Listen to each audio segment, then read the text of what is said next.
welcome everyone to the Roses, War and Everything.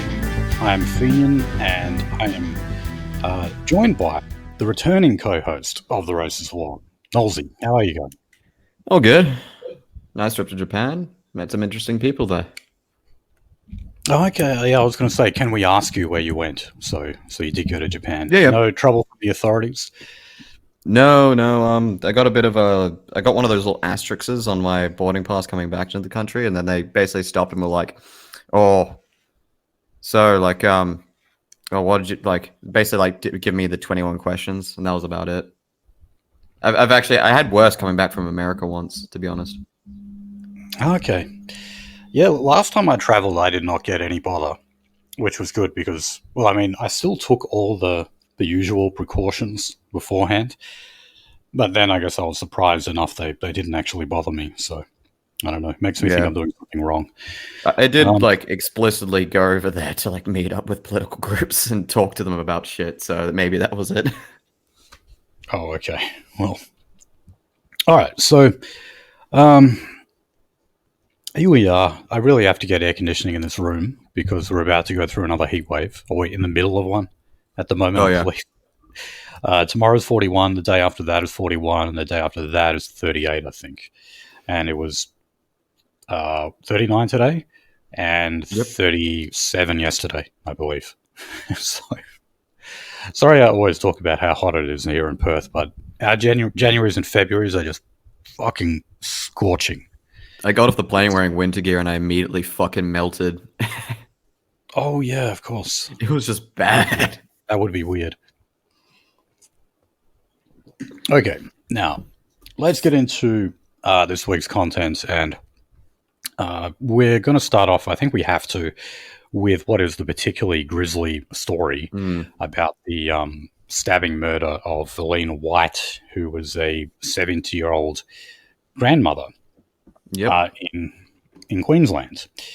So I'll just go through this quickly because I think most people kind of know the details of what happened here.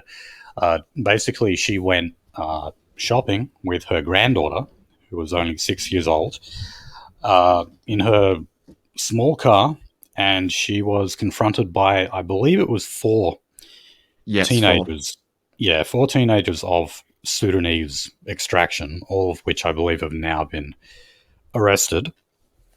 They all took part in stealing her car, and one of them stabbed her in the chest, which unfortunately was fatal.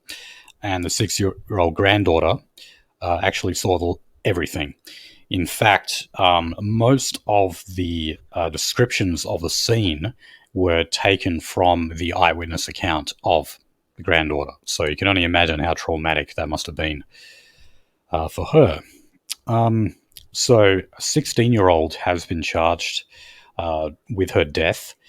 He was on bail for armed robbery, and I believe he had already committed other crimes on that very day. And yes. by the way, when they stole the car, they abandoned that car after about an hour, showing that they were just out joyriding. They were just out Uh, causing shit because they wanted to cause shit. I've got the sneaking suspicion in a little while we're gonna hear that car that was actually used in another crime, or maybe we'll just never hear about it because that's pretty much the MO. They'll steal a car, use it for a robbery, and then abandon it. Yeah, right. So, I don't know. They were only teenage Sudanese. I don't know if they would have had the brain power for that, but yeah, of course. Yeah. Oh That's a no, common. did you hear the statement from the alleged murderers, and I'm using fucking alleged in the most legal sense of the word. The statement that his mother gave. I haven't, but I can imagine it's something to do with the backlash against the African community. Yep. Well, for stars, it's actually there's a lot of statements, some by Sudanese leaders as well.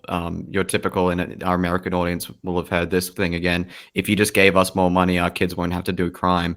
But also it's like, oh, he fell in with a gang, and they were they were just trying to make money because we're growing up so impoverished in Australia, and they don't have any opportunities and etc. So that's why he was out there doing that, because he needed to, because the government isn't supporting. And I believe she has like fucking 5 kids or something in total, and she isn't even though that you're basically just getting your fucking way paved if you've got 5 kids in our a ward of the state over here. Yeah, and dare I say that's still a lot better off than what they'd be in Sudan. So Likely dead. they come. Hmm?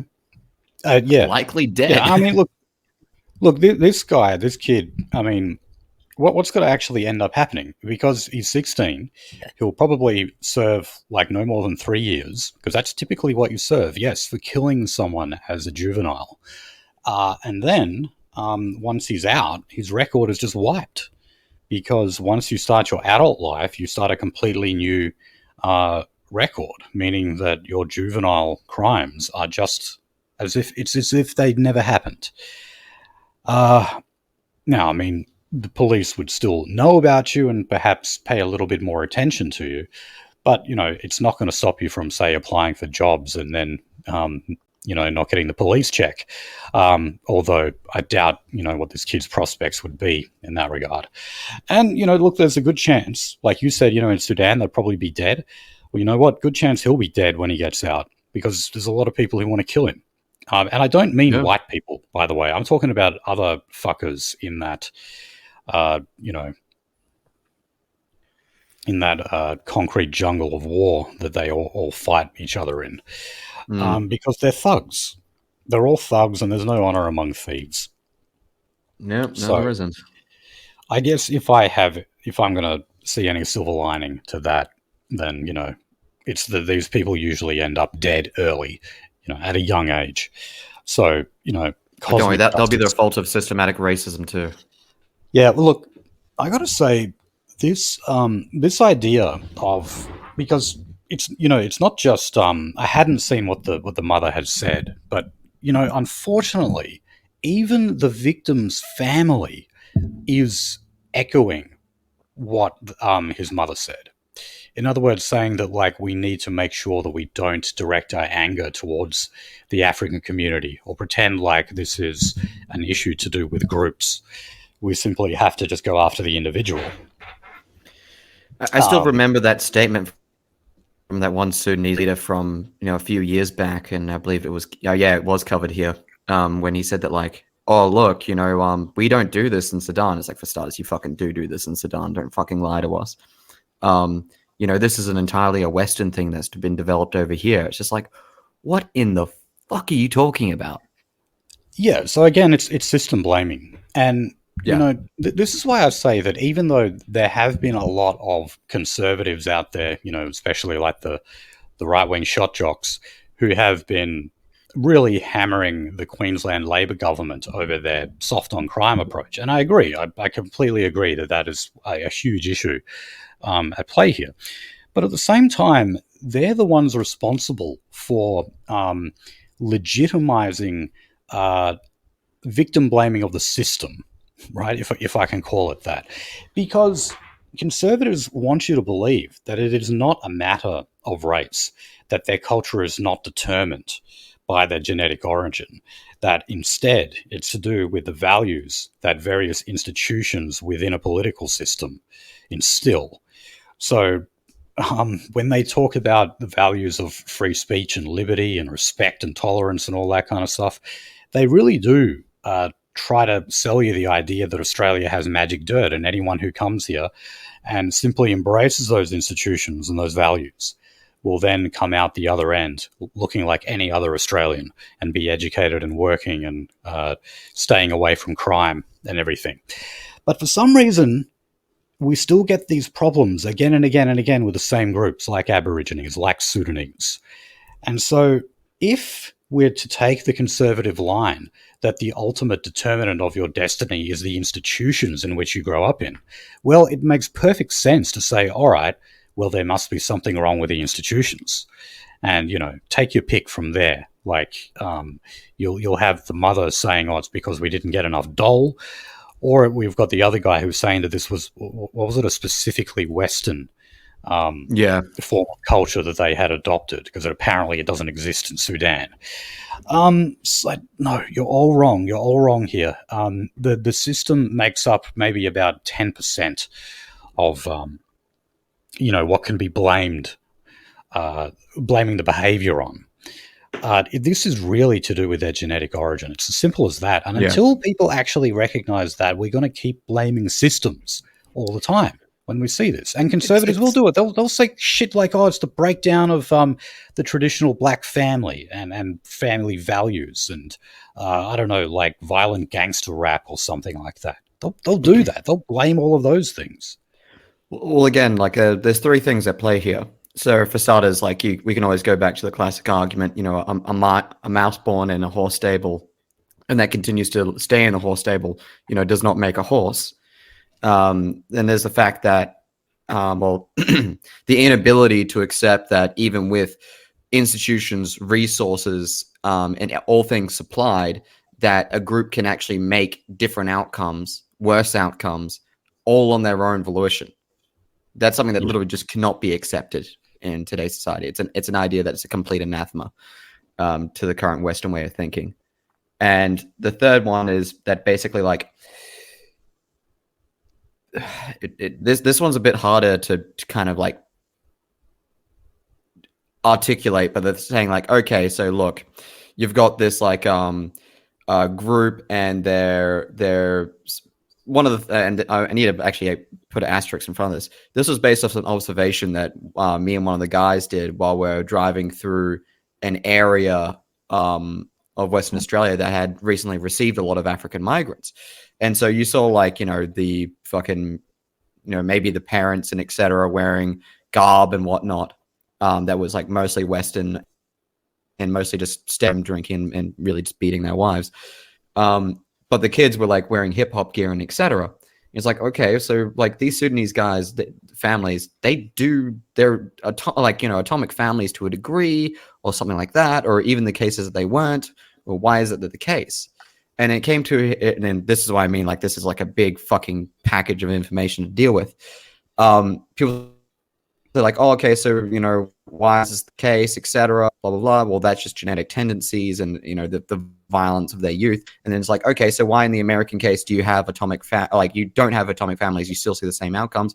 Well, again, it's genetic, like the actual genetic disposition of these people to do this thing. But then they'll say like, oh, well, if you look at the history of America and when they did have atomic families, they had better outcomes. And I'm like, you're talking about the turn into the 20th century, where if you're a fucking black family, yeah, you had some sort of an extension of rights, access to institutions, segregated as they were. But if you stepped out of line, they were fearful of the white population. So they tried brutally and applying brutal punishment to themselves to make sure they stayed within cultural boundaries. Right. That's actually and it's not a very nice thing to do to a population. It creates resentment, as we see now in America. Why is it that every African leader rules with an iron fist? The only reason we have like a movie on Idi Amin, called The Last King of Scotland, is because Idi Amin crossed Israel and the Jews towards the end of his political life. Okay, basically, they made up a whole heap. Whenever you see stories of gore porn, like cutting off limbs and then stitching someone's arms to where their legs should be, you know that a Jew has made that up. And that was the kind of stuff they were saying about Idi Amin. Now, did he slaughter lots of people? Of course he did. But so does, they still do that in Liberia right now. Basically every African government. Yes, that the continent over, right? Except, maybe North Africa, but all the blacks, that's the way they rule. It's always been the way they rule. And why is that? Because that's the only way you can effectively control a low agency, low IQ, crime prone population. That's the only way you can do it. And that is why when we had scare these people. That's why blacks were better off under segregation, and whites were too, of course. Yeah. I was going to say, you can't scare these people with prison, with this abstract abstract idea that you're going to lose your freedoms, etc., like you can do with higher agency populations, because they fear the lack of freedoms that will affect their agency, that is a part of their core being. You can only scare these people with like short-term painful violence. Right. So, look, that's what I think we should talk about now is the response to this crime. Because what we've basically had a call for is the system that we had prior to 2016. Now, in 2016, this was when the Palaszczuk government introduced a number of criminal reforms that mainly related to youth offending. And that included making skipping bail not an offence anymore, okay? Which kind of Yeah, makes you ask the question, what the fuck is the point in granting bail in the first place then, if you can just break it and that's the entire point of violate all bail. of your conditions? It's the whole fucking point of bail. But nonetheless, that's what they did. And if we remember the 2022 stabbing of another Queensland woman who was having her house burgled. Her husband was stabbed too. Luckily, he survived. And this was done by an Aboriginal offender who was skipping bail. Just like what we've got now is another kid who was skipping bail and using that time where he's supposed to be under strict uh, conditions to go out there and steal another car and fucking stab a woman to death. Now, okay, I definitely like I think this would be better than nothing. If we went and rolled back all of those bullshit laws, Labor, by the way, has rolled back some of them. Like they did make skipping bail an offence again after that woman was stabbed. Of course, it took the life of a white woman for them to actually get some common sense. Mm. But what you've got now, though, is they're just kind of calling for everything that we did before. Now, despite the fact that Labor did walk back a lot of those reforms that they made in 2016, we have still seen youth crime escalate to ever greater levels in Queensland, which suggests to me that it's not so much the system that you put in place, the punishments that are available, unfortunately, often to the discretion of magistrates. But it's much more to do with how Queensland and the rest of Australia is looking ever darker all the time. All right, because youth crime still went up. Whenever we have introduced harsher penalties, youth crime will still manage to go up. So when you mentioned just then about how they don't really think long term and they don't think about the consequences of being locked up in a cell sometime in the future, that is part of the problem. Even if we do go back to so-called draconian measures where we're more willing to lock kids up, I still don't know if it'll offer that much of a deterrent. Now, it It would. won't. No, like it might reduce crime somewhat only because you're incapacitating them. You're taking them off the streets and you're locking them up. So you're stopping them from going out and doing other crime. But will it actually deter them from doing the crime in the first place? I don't think so. And that's another part of the story that the Conservatives have wrong here.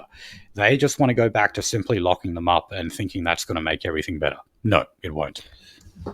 If you look at the post-civil rights period, and a lot of left-leaning commentators will say like, oh, even post-civil rights, America was turbo racist because it went and locked up a whole bunch of blacks in integrated spaces. That's true. That's 100% fucking true. That was their only fucking solution to it after the civil rights movement, was that like, okay, you now have blacks. They feel that they have some sort of political capital, political leverage over these newly found or newly integrated, formerly white spaces. So what did they do immediately? Right. Yeah. And so, yes, they did get locked up for that. But the problem is, did these same, black youth offenders, when they came out of prison, did they slow the fuck down or maybe become less violent? No, you still saw these same characters, by the way, in the 70s and 80s doing the same thing. If anyone lived in New York during the 80s, they'll be able to attest to this. Yeah, I mean, I know that they very often tell the stories about how when they used to hang pickpocketers in Britain, there was actually people who, it was like a big crowd that would gather around to see it, to see the person getting hung or whatever, or hanged. And pickpocketers would actually turn up to those events and pickpocket people in the crowd. Now that's often sort of like given as an anecdote, albeit an old one, to say that prison terms and threats from the criminal justice system often don't offer a disincentive, don't offer a deterrent. So instead, you've got to look at other options. Now, as we've advocated before, basically what Michel Foucault said, the one good thing he probably said in his entire career, which was you've got to go back to corporal punishment. And, it's not so, I don't see it as like some barbaric system that from the Stone Age or whatever. I see it actually as tradition because it works. Okay, tradition is the wisdom of the ages. And did it actually offer a deterrent? Yes, it did.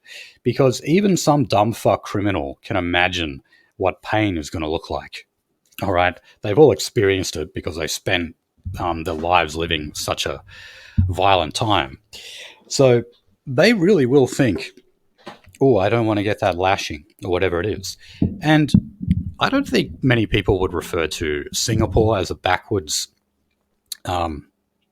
barbaric country. I would say it's more like a fucking concrete hellhole, even though I've never been there.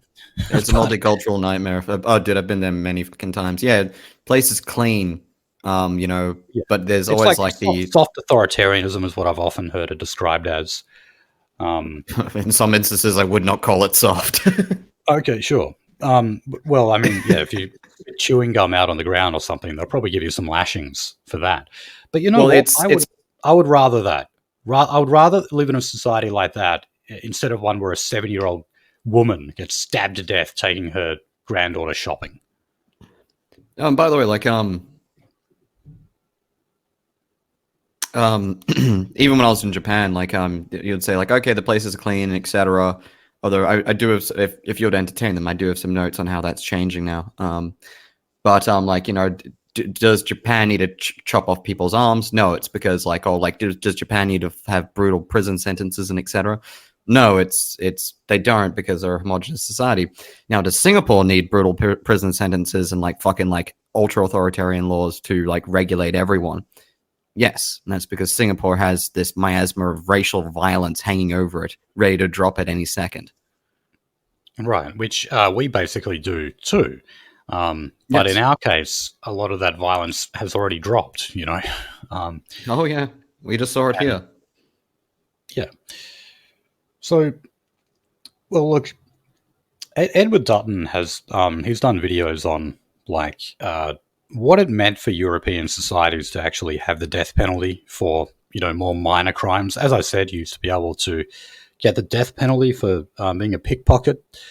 I mean, what that did was sort of root out psychopathic genes among the general gene pool and get rid of them, okay? Now, I want to do something similar.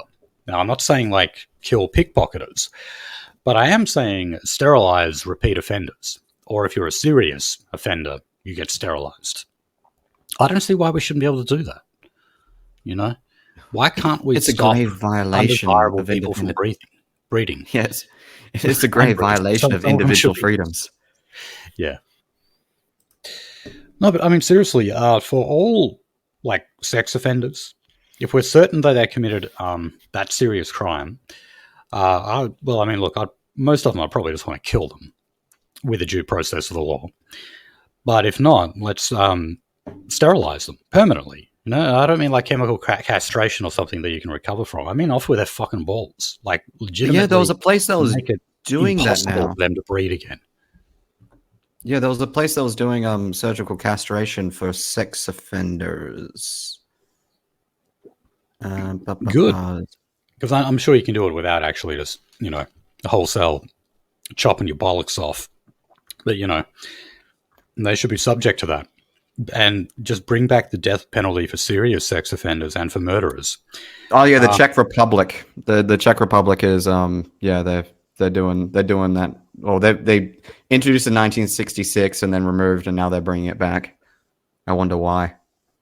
Okay, well, there's actually an old Jim Jeffries routine where he talks about the fact that there was one country that was practicing eugenics into the 70s. And you know what country that was? It was Sweden. And a lot of people would kind of blown away when they hear that, because they're like, huh, aren't they like this really forward-looking progressive, Nordic utopia? But no, they were practicing eugenics up until I think it was the mid-70s or so. And it's one of the theories as to why so many of their women are good-looking. But it does work. It really does. But look, The Guardian, let's flip over to the racial question here, which is obviously imperative. So The Guardian, I already saw, were running one article talking about basically how the Queensland African community is the real victim in all of this, because apparently there has been people have been, saying some inflammatory things. Now, I actually pulled up earlier a petition that was created by one of the other, obviously older granddaughters of Lynn White. And I'll just read out what it's called. Implement stricter laws and penalties for gang and racial violence in Queensland. Now, was this actually a case of racial violence? I don't know. To me, it looked more like just opportunism. They were out to steal a car, and like you said, they may well have been wanting to use that car to commit another crime. And maybe, unfortunately, just seeing a frail old white woman, it's an easy target. You can easily take the car from her. So in that respect, it may not have been, aggravated racial assault or whatever you want to call it, because they weren't actively saying, okay, I hate Whitey, let's go out and kill Whitey. But it doesn't really matter. She may have been targeted because, like I said, she'd be old and frail and, easy target. And therefore, race may have come into their selection when they were going for an easy target. But the point is, these were 4 subhuman pieces of fucking shit that shouldn't have been here in the first place. Okay? And in that way, of course, there is a racial element, even if race did not make up a motivating factor in their brains at the time. So, I hate to want to bash the victim's family and everything here, but even they are kind of getting it wrong in this regard. Yeah. So, and it always makes me sick, like when you remember when the Lint Cafe siege happened, and there was that ridiculous hashtag that said "I will ride with you," and that was about protecting Muslims from abuse on the bus or the train as a result of it. If your first reaction to people getting fucking murdered is I need to go and protect the people of the group that the murderer is a part of, your head is fucked up in all sorts of ways. Okay, that is the last thing you pathologically xenophilic. Yes, you are, and you're more concerned with that than the death of that woman and the fact that her 6-year-old granddaughter had to watch it. It's like that one Kevin McDonald's, Norman McDonald tweet is just like, by God, if ISIS were to detonate, a 5 billion megaton nuclear bomb in America, I could only think of how horrible it would be, how horrible the backlash on the Muslim community would be. Right. And it's fucking sickening.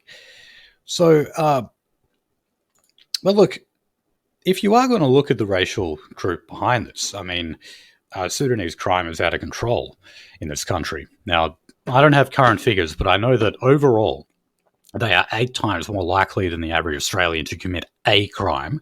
But then when you move to the category of violent crime, it goes into the hundreds, as in they're around 100 times more likely to commit aggravated burglary, something like that. I don't have the figures in front of me, but they are enormously overrepresented in those kind of crimes.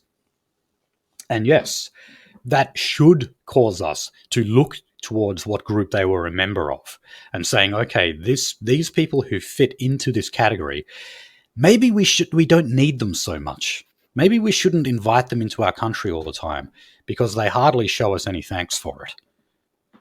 Instead, they kill our most vulnerable. If you can't see the fucking pattern there, lobotomized Freddy has one on top of you. Yeah, and also, if we're actually left in a situation where members of that particular demographic group don't feel comfortable in Australia, I say good, because this isn't your fucking country. This is our country. And if you don't feel comfortable here, well, move the fuck out, okay? And if my intolerance of you as being part of this actual group results in you being so uncomfortable that you have to leave, great. That is absolutely great. And I don't see why I shouldn't have that right, okay? I'm putting on my fucking my rainbow colored conservative boots on. Like this country was meant to be kind of like a reprieve or something for you. Like you are here for humanitarian reasons. You are all here on functioning humanitarian visas. The vast majority of you actually are. I don't know. Maybe I'm being generous. Maybe one of them got a work visa. But like, why are you expecting such a level of comfort and such a level of forgiveness and grace from a population that is giving you a handout? Because they're inferior, that's why. And they'll always have that inferiority complex. And I'm sorry, it's simply just because they're black. And yes, I am boiling it down to something as simple as that. And it'll always be that way, right? Unless we want to go through thousands of years of some kind of evolutionary process, we're not going to get there any other way. So, anyway, there's a election in October, and the Liberals seem to be somewhat capitalising on this, saying the juvenile crime is going to be a centrepiece of their electoral campaign. Okay, good. But as we've seen here, it looks like Labor are already moving back into this direction. So we've also got, Yeah. there was a Labor, her name, so it's the mayor of Townsville. Her name's Jenny Hill. She is also from the Labor Party. So she is urging the state party to make youth crime their number one issue going into the next election. She called on them to, where is it? Yeah, so she called for a mandatory minimum 12-month sentences for car thieves and the removal of a sentencing provision that children should be detained as a last resort. So that is one of the pieces from the 2016 reforms that has survived, that magistrates are still instructed to use detention as an absolute last resort. Well, again, which is why just you end just up one with fucking thing.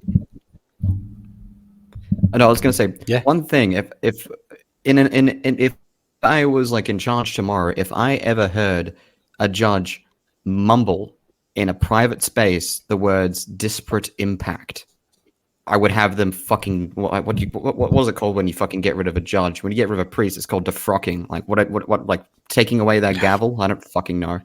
But just like removed from the institution of law.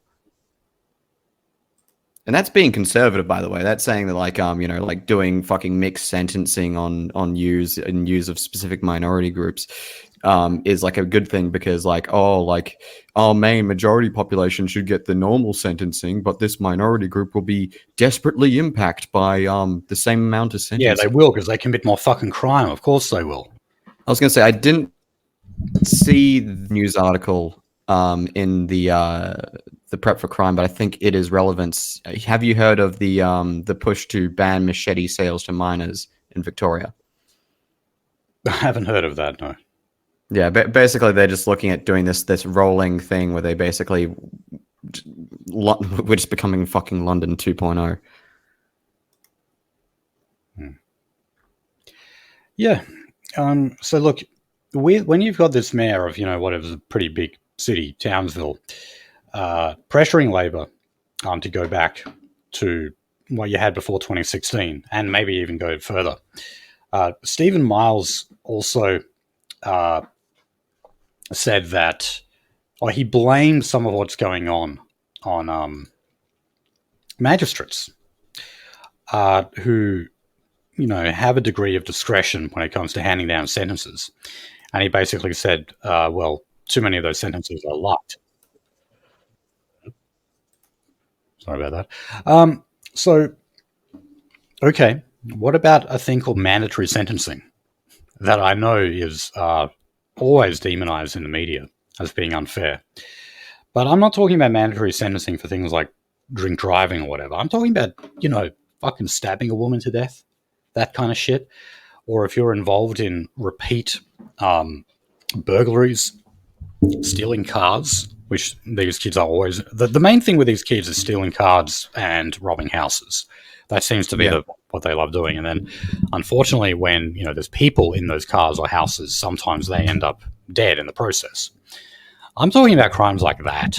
Okay, it just should not be an option. Like a detention should be used as first resort because, like I said, the only way you can really stop them from committing crimes, if you don't put the fear of God into them, is to actually incapacitate them, to make it impossible for them to commit the crimes. And how do you do that? You lock them up. That's it. So that is about all Stephen Miles has been saying so far, which is amazing. And then I just wanted to quickly point out here in WA, this story hasn't made it nationally, but we've got a guy here notorious. He's called Kingsley Pickett. So he's an Aboriginal man. I think he's in his early 40s now or something. But Oh yeah. this is a guy who he stole a car and then he crashed it at a high speed into a pregnant woman's car, killed the pregnant woman and her baby son, and then later, when he ditched the car, he went and raped a woman in her home. Well, and by the way, he was like a serial burglar and car thief before all of that. Well, he's about to get released from prison. All right. Even the most, but he's 40 now. He's learned his lesson. Yeah. Well, look, again, I'm citing an old statistic here. This might need an update, but I do remember at one stage in WA, the average prison sentence length for murder was 8 years. That was the average amount of time you would do in jail for murdering someone. 8 years. Now, granted, this guy, his crimes were a little worse. He's done more than that. He's been in jail over 20 years, I think.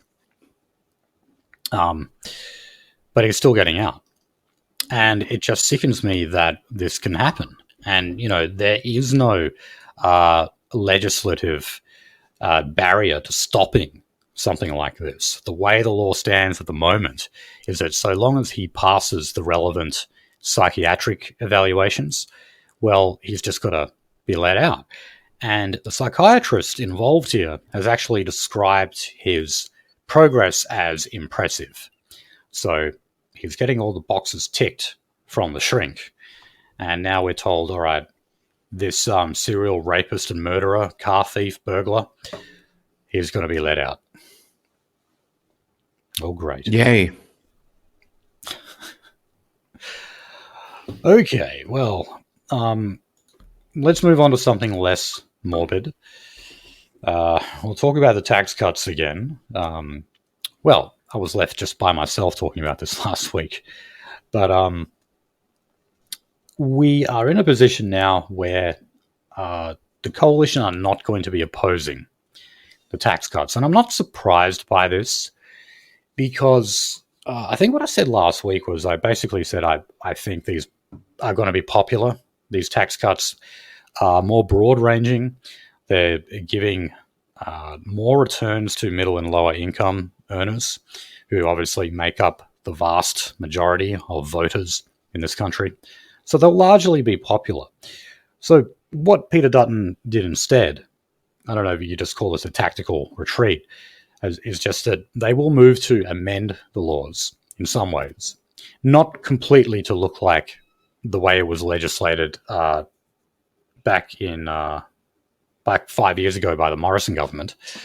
But they want some tweaks to it. But even then, if those amendments fail, they will still push it through both the lower house and the upper house. So really the only battle that Labor have got to win here is with the Greens and the crossbench in Senate. Now, I also there's a lot of naysaying here as well.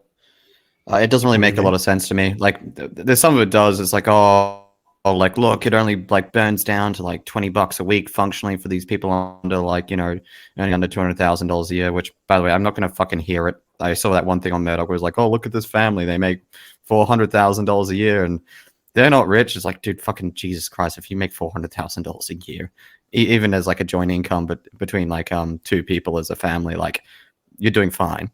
But yeah, it's only $20 a week functionally. But fuck it, just take it anyway. Yeah, it's small, but at least it is there. Fuck it. I mean, it's going to be eaten up by inflation and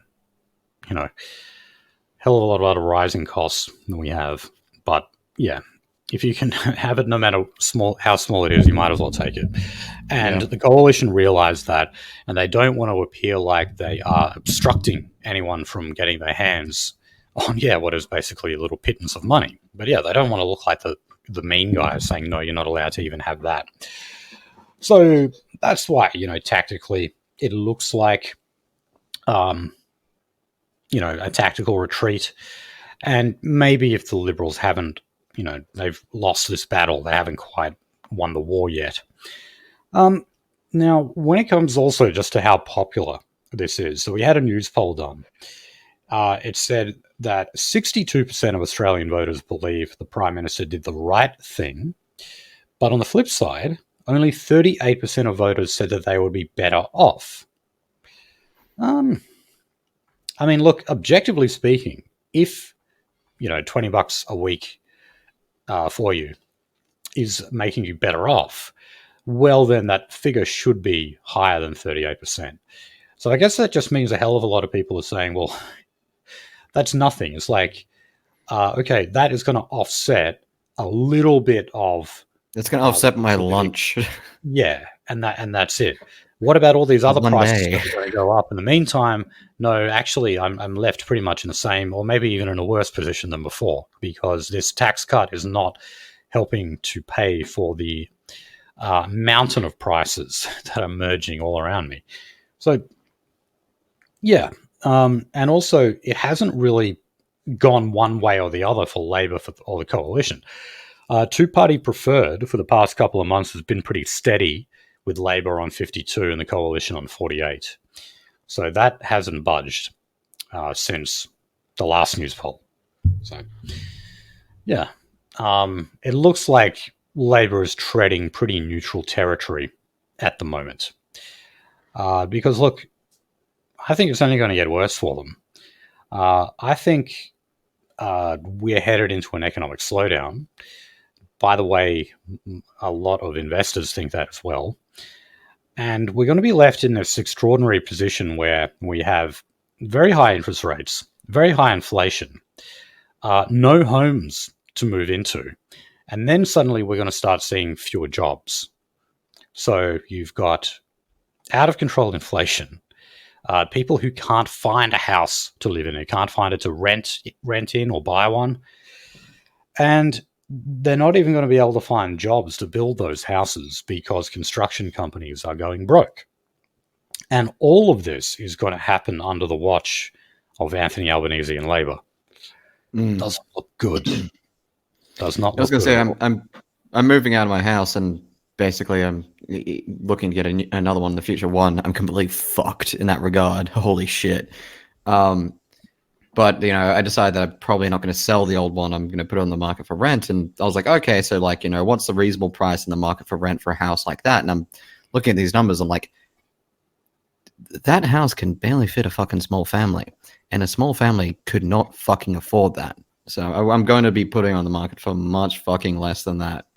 Picking, the tenants out carefully though, but much fucking less than that. Because holy fucking shit, rent is through the roof. Buying houses is functionally impossible unless you're basically trading one house for another. And I'm downsizing as well, so that should fucking put something on the table there too. But again, we talked about the mortgage bomb and, basically like, families getting X'd out and etc. And there's been some news articles recently saying that, yeah, we've now like looking at the prospect of like families living in fucking SUVs. And just coming back to Perth, I've noticed it as well. Yesterday I actually saw like basically a family decked out thing, toys in the back, sleeping bags in the fucking like Yeah. extendable or collapsible seat areas, and then basically a laptop like hid shittily underneath a towel. Dad should have done a Yeah. better job. I recently heard a story of like an old female friend of mine who was sleeping in her car, like, and it apparently was for nearly a month. That shocked me. Like, this is a girl who was not like, she's not a bum, she's not a drug addict or anything. She's No, actually pretty responsible. That shocked me when I heard that. But then I thought, okay, maybe not. Maybe in this economy that I shouldn't be so surprised by that. All right. Well, let's talk about other aspects of the economy. Oh, Jesus. This is about AI. So, one of the things we're told about here in terms of why new houses are not being built or why existing properties are failing to be developed is because of councils being slow to give approvals. Now, everyone has bad things to say about their council. Like anyone who's actually sought permission from a council before, which I have, I know how absolutely frustrating it can be.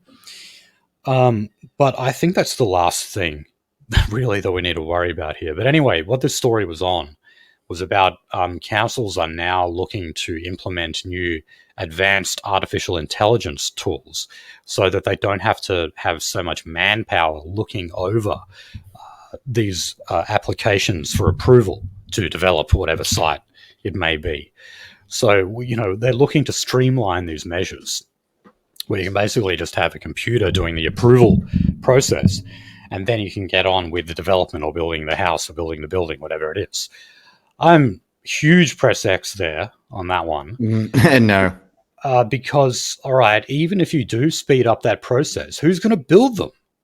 All right, who's going to build? Because everyone's going broke. All the builders are going bust. And it's not even a case of where like they're moving overseas or something. No, they're just going out of business. They're losing all of their money and then they can't build anymore. So that is not going to make a fucking lick of difference. No, don't worry. If we get a high enough slave population of brown people, we'll be able to achieve it, right?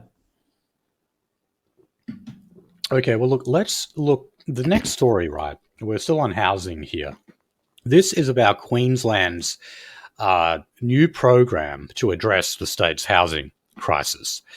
So, if you follow that link I've got there, Nolzy, you can see they've actually got like subheadings for each of these policies. So, I'll go through them one by one and we'll just kind of assess, how good these might be. So, portable bond schemes. A $160 million renters relief package will include changes to the way tenants and real estate companies negotiate rental prices. A portable bond scheme will be set up, meaning tenants can transfer their bond from one property to another. You're kind of already meant to be able to do that. This is one I got to say I haven't really given much thought to. Okay, so you put bond down on a rental, right? And then you're meant to get your bond back in an expedient time frame after you close that one out, right? Now, does that actually happen? No, not really. And do you normally get your bond back? Well, not all of it. Also, yeah, no, not at all. Even getting like a house that I'm lived in, I took care of, ready to rent. I'm still like spending a little bit of money to do that. So like, and that's like me saying like, hey, I took immaculate care of this place, but like it still needs some amount of work done to it to get it to a decent, like to a presentable place. Yeah. And that's like just being being like genuine. And do you think your fucking landlord's going to be genuine with you? No. No. Yeah. So yeah, I mean, so what, like, is it going to be deducted at every step? It just sounds like some kind of incentive to fuck over tenants more, in my opinion. Okay, well, it says That means not having to wait for a bond to be released or paying another bond.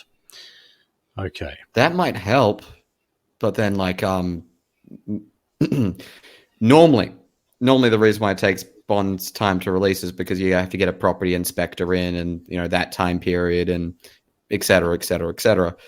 But is like the government giving a guarantee? Well, the next part, it says, while the scheme is being set up, a bridging bond loan will help households pay for the upfront costs of a new bond while they wait for the old bond to be released to them. That might work, but then again, like you're talking about a variable principal loan. It might set up a bit of moral hazard where they can't pay it back. Yeah. Yeah, that's. But yeah, I mean, I know that's a big issue because, I mean, a bond typically is what, 4 weeks' rent, I believe. Yeah. And that can be hard for a lot of people to get together, especially, when they've actually paid another one and they're fighting in the court or whatever it might be to get it back. So, because we all know, if you're in court, you've already fucking lost money. Yeah, probably. And real estate companies fight very hard for their bond. They really do. And they'll make up they'll make up shit. They'll tell you that you damaged something in the house that had nothing to do with you, just so they can keep a bit of it. Okay. Next one is banning rent bidding. Now, I agree with this one. Yes. So it's kind of self-explanatory. That means instead of there being like, all right, this house is $500 a week, it's make me an offer. And just like people bid on the price of buying a house, you can bid on the rent price. Now, I just got to okay, yes, I agree with that. But I'd also like to say that I'd much rather live in a society where we didn't need a law banning rent bidding because it never existed in Australia before. The first time I ever even heard about this concept was when the Victorian Labor government passed a bunch of new laws concerning the rights of renters, where they mentioned this. I don't think they outright banned it, but they were, cracking down on it in some way. And I was like, rent bidding? I'd never, ever heard of that before. And then you look into who's doing it. It's fucking Indians. It's Chinese. It's probably Jews too, which we'll get to. But the most visible ones are, Indian and Chinese property owners who are doing shit like that. And also doing shit like renting out single beds, not a room, but a bed in a room. That's what you rent out. I'd love to see our standard of living slowly be sapped away by foreign entities. All right, so it says renter rights strengthened. So protecting privacy by requiring a 48-hour entry notice for a property. Okay, that's fair enough. Yeah. Creating frameworks to allow both parties, tenant and landlord, to agree on modification and installations on the property. Okay. Implementing a fee-free option to pay rent and ensuring utility charges are received promptly. Okay, I guess. All right, now this is where we get silly, the next one. How does the scheme, this is the headline, the subheading in this ABC article, how does the scheme help victims of domestic violence? So it says the amendments to Queensland's rent laws will also help victims of domestic and family violence. We will provide support for victims. They can purchase white goods and pay for a removalist truck so they can get a safe home. So in other words, they don't have to go back to the house and retrieve their belongings because their violent partner is waiting there. Okay. Again, I'm going to say, all right, this maybe will be a little bit of a Band-Aid solution, but I guarantee that levels of domestic violence are going to continue to rise. And we've got a story on this later on, actually, Albanese specifically talking about the fact that, yes, domestic violence rates have been on the up in the past few years in Australia, nationwide, not just in Queensland.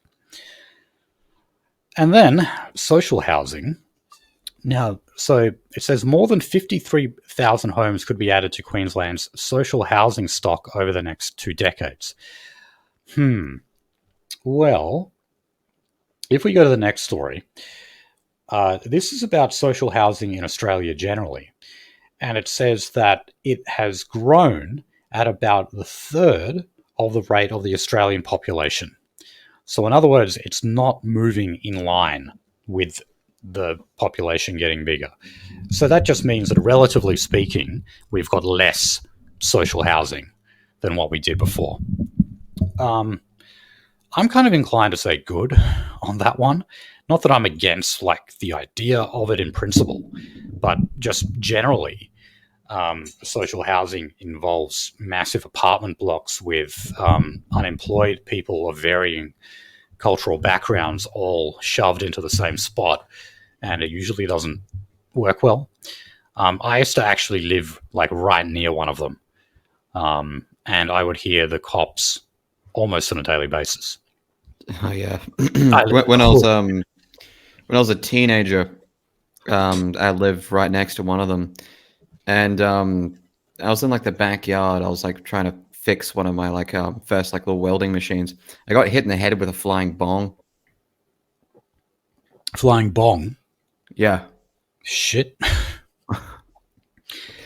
No, I it didn't break. Good construction, but no, by that's God, was it a Coke bottle? no, it was glass. Oh fuck. Glass Yeah, bong. Oh, like you yeah, mean no, like one I actually bought. and yeah, no, yeah, like obviously bought with and this guy was just a huge piece of shit. The police were there all the time, and I think eventually got busted for meth before I graduated high school. But yeah, Okay, but yeah, I mean that is unfortunately the type of thing that you'll see from social housing. But anyway, yeah, I just bring that point up to show that, well, um, I don't see how, given that national trend, I don't see how Queensland is going to be able to make good on that commitment. But I would go further and say this is not in the prep, but I just saw earlier that the federal government has a target to build 1.5 million new houses in Australia nationally by 2029. If you think about it, it's not even really that much of an ambitious target. I mean, what's our population? 27 million people, I believe. yeah. God knows what it's going to be in 2029. It's gonna be 28 in a hot minute. Yeah, 2029 for Jesus fucking Christ, 30 plus Okay. minimum. Well, I saw today that already, and it's only 2024, that the government is not meeting targets. And the reason, very simply, is because we don't have the builders to build those houses. Because of the fact that this is a government project, they've obviously put out a tender for it so that companies can sign up to a particular contract and start building from there. There has been an enormously small amount of people who are seeking these contracts. The demand is actually just not there because those companies are going bust. So, yeah, that's why I say, like, when it comes to social housing, or when it just comes to housing generally, um, we are screwed primarily because of the fact we let in about 640,000 people in the past year, but also the fact that we just don't have builders to build those houses. They're not there. Yeah, we basically completely and utterly fucking T-boned our ability to build houses, and now we've just loaded the supply side so fucking far up high. I mean, like, if anyone out there still has the capital to, put a whole bunch of dudes and some equipment and some tools together, like Jesus Christ, you could rape the government on a contract right now. All right. You'd Well, think, you'd think, there'll be people willing to do that or people able to do that because, demand drives supply in the market, right? Directly. We're not talking about an inelastic thing right here. But, apparently that's just not the case. well, look, one of the guys who does have the money and the capital to do that is Harry Triggerboff, Oh, often yeah. known as High Rise Harry. He is of, I Hebrew believe, Harry. Polish Jewish descent. He is basically known as the man responsible for urban living in Sydney. Okay, forcing Sydney siders into tiny little sardine cans. And in Australia, we basically didn't really build up. We always built out. We didn't just stack floor upon floor upon floor of an apartment block and then say, all right, you all move in there. the man who really, really got that going in Australia was Harry Triguboff. And that's why Sydney looks like the way it is today. And it looks like he's actually leaving Sydney. So Yeah. he said, but unfortunately, it doesn't mean he's, moving to Israel or something. Yeah. Apparently, he's just going to move interstate. So he said he's not happy with the current planning and development laws. They're not suiting his business right now in New South Wales. So he said he's going to finish the projects where he's already started. But in terms of new projects, he's saying no. Mashallah, maybe one day he shall move to the high-density, multi-ethnic living in the sky. Yeah, but look, but the thing is here, like, I went on a rant about how, yes, we do need to build more houses in Australia. The last thing we need to do, though, is build more apartments, okay? When I say build new houses, I mean like actual houses that are not subdivided, that have a driveway, that have a backyard, that have room, all right? And you're not just fucking packed into a corner or whatever. And, don't take my word for it, but like basically everyone who lives in high urban density areas lives a less fulfilling life. They live shorter lives. They're more unhealthy. They don't have as many friends. They divorce at higher rates, etc. Go down the list, all the metrics. It's all there. And you see, that is like what I blame Harry Triguboff for forcing that, hoisting that onto Australia and making literally billions of dollars in the process. And the cunt's like 90 now. Why isn't he fucking dead? Is it the adrenochrome? Is it like the power of loxism? I don't know what that is. Loxism is the hatred of basically it's like Jewish hatred of white people. Oh, okay. Hey, look at that. I just quickly Googled it. He's exactly 90 years old. Damn. How about that? And he was actually born in China. What the fuck? Yeah, he was. Well, we should call him like Ho Shin Harry or some shit like that. Maybe. Oh, and I'm sorry, not Polish Jewish descent, Russian Jewish descent. Thank you, Wikipedia. The first part of the hyphen doesn't mean shit to me. No, it doesn't mean shit to me either. All right, let's get on to the Israel-Gaza conflict. So, man, I swear there's a story on this every week, but we found like another toolkit. So this is like small books or pamphlets that are distributed among pro-Palestine protesters and activists, kind of giving them a list of things that they can do to promote the Palestinian cause. So one of them was actually providing a script in order to make daily phone calls to Penny Wong. So I don't know if I should tell them, guys, Penny Wong doesn't answer that phone. Certainly not every time you call it. So I don't know how much influence that is gonna have right there. And Penny Wong really strikes me as a politician who doesn't have much time to talk to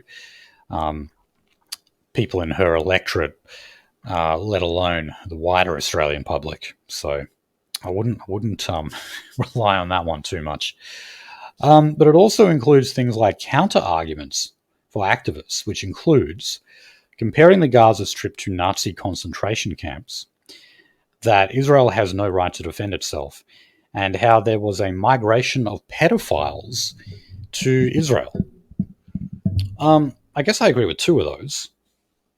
I would say that there's no way you could compare the hell on earth of Gaza to the swimming facilities of Auschwitz, for example. So I don't agree with that part. But naturally, this book, this one in particular, this one is called Call to Action Australian Toolkit. It's a 104-page handbook, and it has been described as appalling by Australian Jewish leaders, unsurprisingly. Now, people have really analysed this a lot, so I don't think we need to go through it too much. I even heard Maraki did a segment on this on the Merchant Minute. But Christ. The scenes we saw at the Sydney Opera House, that was when Chris Minns made the decision to light up the Opera House in blue and white, the colours of the Israeli flag. There was a protest there from pro-Palestinian activists, and they were apparently yelling out, "Gas the Jews." And several witnesses signed statements saying that that is exactly what they heard them chanting. So police have told us that after forensic analysis of this that included audio experts, I don't know the ins and outs of this, so I don't know how they perform that kind of work, but they were telling us that no, they didn't chant "Gas the Jews." They chanted "Where's the Jews?" as in where are the Jews. So when I read this article here, I forget who it was exactly, but some Jewish leader said that that is just as bad because it was their way of saying, where are they so we can gas them? You know, I'm on the hunt for Jews. Where are they? I gotta say it's a pretty weird chant, "Where's the Jews?" That's why I am kind of skeptical. I mean, like when I hear it, I don't know. It could be the power of suggestion because, you know, for most of us, when we heard this, we saw the caption, we saw the subtitle on the screen saying priming. "Gas the Jews." So I don't know. It's hard to kind of like, you know, I'd have to go I'm back actually in time. deeply disappointed. You'd have to play me the audio without the caption and then ask me, what did they say there? But look, I'm certainly willing to say that I don't put it past like a whole bunch of angry Arabs in a mob in front of the Opera House with the colours of the Israeli flag displayed before them on one of the nation's most iconic monuments. I would not put it past them to yell out, "Gas the Jews." Like, so I'm like really neutral with this. Like, I don't see this as a win or anything like that. I'm just like, yeah, okay. Nice little factoid, I guess. So, an application to send livestock to the Middle East has been knocked back. This was a boat, cargo boat full of 16,000 sheep and cattle that was bound for Israel. And then because of everything that's going on over there with the Houthis firing and everything, it had to turn back. So as it stands, this is one of these ships that is just stuck in limbo. And it's not the first time this has happened. I remember there was one that couldn't enter Saudi Arabia. And you see, these boat trips are really not designed to be delayed, to be prolonged. And that's simply because of the fact that these sheep and cattle shit and piss all over the floor, and you've got no way of getting rid of it effectively when you're out in the middle of the ocean. So they're probably already knee-high in it and becoming diseased, and obviously meaning you're not going to get good meat out of them in the end. So it looks like actually one of these cases where they're just going to have to euthanize every single one of them on board while they're still out in the ocean, which is pretty cruel, pretty horrific. Sad, I think. But yeah, but it looks like that's the only option right now. Yeah. That's what you get for starting Israel. So I came across this story on the ABC about this band called, look, I might be getting the pronunciation wrong here, but Bi-2, as in BI dash number 2. Have you heard of this band, Nolzy? No, I had never heard of them either. But they said that one of the founding members, the guitarist, is Australian.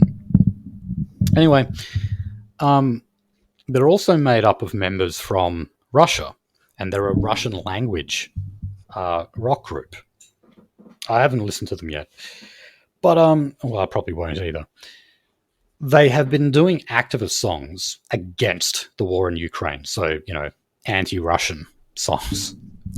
So apparently, the Russian police want to arrest them and have them deported back to Russia to face charges of, I don't know, whatever it is. but they think that they are specifically targeted because of their anti-war stance on the Russia-Ukraine war. So they tried to arrest them at Thailand, that I believe they were just playing shows in. But do you know where they are now? Do you know where they're finding refuge now? In Israel. So Oh, they landed in Israel not long ago. And you see, I read this story on the ABC and I was like, okay, hold on. I need some more context here to this story. Like, right, you've told me that these people are of Australian and Russian heritage. So I did a quick Google search of guys in the band and I just typed in Jewish. And what do you know? I found a Haaretz article and I found a Time of Israel article. Apparently, 4 members of the band, I think there's only 6 of them, 4 of them have Israeli citizenship. Okay? there's So, only a few ways to get that. Being right. blessed by being confirmed by 6 different rabbis of 6 different functionalities of the Jewish faith. And impossible. What a surprise! Having a skill that Israel wants at the time, which I don't think being a musician is one of them. And then there's the last one. Yeah, well, look, it's funny how they didn't end up traveling to Israel. It wasn't on their itinerary. This wasn't part of their tour. So after they faced this threat of extradition to Russia, they were able to get on a plane from Thailand over to Tel Aviv, which is where they are right now. And it is specifically because, yes, they are Jewish and they are Israelis, or at least 4 of them are. And wow, isn't that great when you can find refuge? I remember there was an Austrian painter that once said that, if there were ever to be a state for the Jewish race, that it would become a haven for crime. I can't remember the guy's name, though, Well, like that toolkit that we were just talking about, Call to Action Australian Toolkit, that actually mentioned like one of the arguments to use in there is that there is a wave of migration of pedophiles to Israel. It's absolutely true. When you get sex offenders in America, and by the way, to an extent in Australia too, remember Malcolm Leifer? They got on a plane and they head over to Israel and escape prosecution over there. Now, Malcolm Leifer, thankfully, well, I don't know, but she was extradited and she's facing charges in Australia now. But really, the only reason why is because she was molesting other Jews. She hurt other Jews. That will make them, or at least some in the Jewish community, say, all right, well, you've got to face the music. Others in the Jewish community will still try to protect her, okay? There were still a lot of Jews who tried to protect her. Yeah, that was the argument, which is do not export to a Gentile, do not export one of our own or deport one of our own to a Gentile nation under all costs. That was one side of the argument. And the other side of the argument was well, this case is acceptable because the fucking girls she molested were Jewish. Right. But I mean, what if her victims were not Jewish? Yeah. Then she'd still be over there. I have no doubt that she would still be in Tel Aviv just walking around freely if that were the case. There was a documentary done by some leftist who had no idea that they'd stepped on a fucking landmine. I think a lot of these cases, where they went and found this prolific child molester, and in Israel, and they'll trying to get they'll trying to get him extradited back to the United States, and they were completely confused as to why that wasn't happening.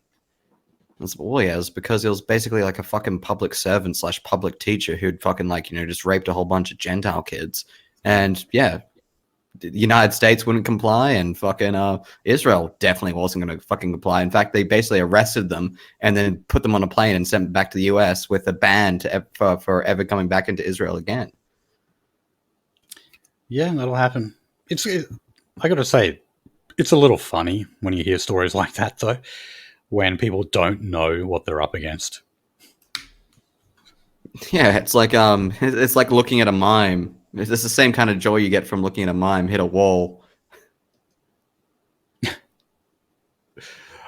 Okay, so last week I talked about UNRWA, this really awkward acronym. So that's the UN aid agency that provides most of the humanitarian aid to Gaza. So the figures that Israel are giving at the moment is that apparently 1 in 10 of the workers for this organization are connected to Hamas in some way. Now, the main point I made last week was that they are the biggest employer in Gaza because the entire population is dependent on UN aid. So when you're the biggest employer, naturally speaking, you're going to attract a few Hamas members because what else are they going to do? As Norman Finkelstein said, all this really proved was that Hamas members have day jobs. That's it. What else are they dude, I saw I saw a 13-year-old boy get shot on Twitter recently because Twitter is a very nice place this time of year. I'm totally not seeing horrendous amounts of pornography on there. But yeah, I saw like a 13-year-old boy get shot, and then literally the Israeli state media account say executed Hamas fighter. I'm just like, that boy threw a rock at you. Yeah. And by the way, if I'm going to use the logic that the Israelis are at the moment, well, look, in my opinion, the IDF is a terrorist organization, and military training is compulsory in Israel, unless, you're one of those Hasidic Jews or something who knows how to get out of it. So that would actually, by the same standard, make pretty much the entire Israeli population culpable. And I'd go further than that and say, well, just look at the polls at the moment. Most of them, like about 2/3 of the Israeli population, Jewish population, believe that the government should go further in Gaza. Not just continue what they're doing, but go further. So when you're in a bloodthirsty genocide competition and you're like average, and your competitor is your average Israeli citizen. Yeah, so anyway, Penny Wong, as far as I know, Australia's contribution to that fund is still frozen. It is still pending. We're apparently waiting, God knows what. I mean, Israel wanted to have what they said, an independent audit of UNRWA's finances, which basically means they would go through it. A bunch of Jewish accountants would go through the finances. Oh, man. And we are waiting for the outcomes of all these inquiries until we recommit aid to it. So on the one hand, and this really is indicative of the tightrope that Labor is walking at the moment, you've got Maureen Faruqi from the Greens saying that Penny Wong and Labor are complicit in the mounting death toll, which, by the way, is, I believe, estimated to be 27,000 people now. It just keeps ballooning. But then on the other hand, you've got Peter Dutton, and also, who's this? Oh, yeah, Israel's ambassador to Australia, Amir Maimon. He lashed the Australian government for forgetting the culpability of Hamas. Because of the fact that Penny Wong said that Australia will be looking to restart the funding. Now, some Jewish groups actually showed their hand on this and said that the ultimate goal is not to freeze the funds, it is to permanently suspend the funds for humanitarian aid. And this is one of the very few organizations. It's the only UN organization that provides humanitarian aid. Besides them, you've really just got Human Rights Watch, Médecins Sans Frontières, and Amnesty International, all of which face many, many hurdles as to actually getting the aid in there because you still have a blockade of the Gaza Strip, not to mention full-scale warfare while they turn most of the place into rubble. That kind of makes humanitarian work difficult. Oh, Finian, how dare you? How dare you challenge God's chosen people and their morality? Okay, well, how about just one last story on the conflict here. This is an interesting one.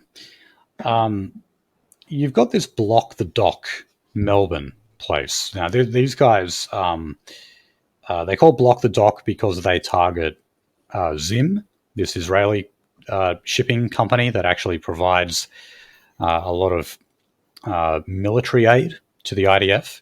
Not weapons, or at least what they're transporting in Australia is Adult not diapers. weapons. But there's still resources for the army, though. And so block the dock, they do things like get out on jet skis and they try to disrupt it. Anyway, they've been having rallies where they actually have an ex-IDF soldier. So he's a guy who, basically says, I regret doing what I did. I'm sorry. I'm now on the Palestinian side and I want to promote the cause. And he goes out and speaks at events like this. There is disunity within Block the Dock and other elements of the pro-Palestine movement as to whether or not this guy should be participating in the events and making speeches. And I mean, I can kind of see arguments on both sides, like even This is our best argument against anti-Semitism. This is someone who's got accounts of atrocities done, but also again, you even see white nationalist Jews. I don't trust them for a second, because as soon as you give them an inch, they'll run your movement into the fucking ground. That was the exact point I was going to make here. Is it really that they just don't like Jews, or is it that they see this guy as trying to subvert the movement in some way? Now, I don't think that always applies. I've mentioned Norman Finkelstein a few times because I'm nearing the end of his book on Gaza. Really interesting read. I don't think Norman Finkelstein is controlled opposition, for example. And I believe that for a few reasons. One, that the Jewish lobby has mercilessly targeted him. He's also banned from entering Israel, even though he's Jewish. He's not allowed to go to Israel, full stop.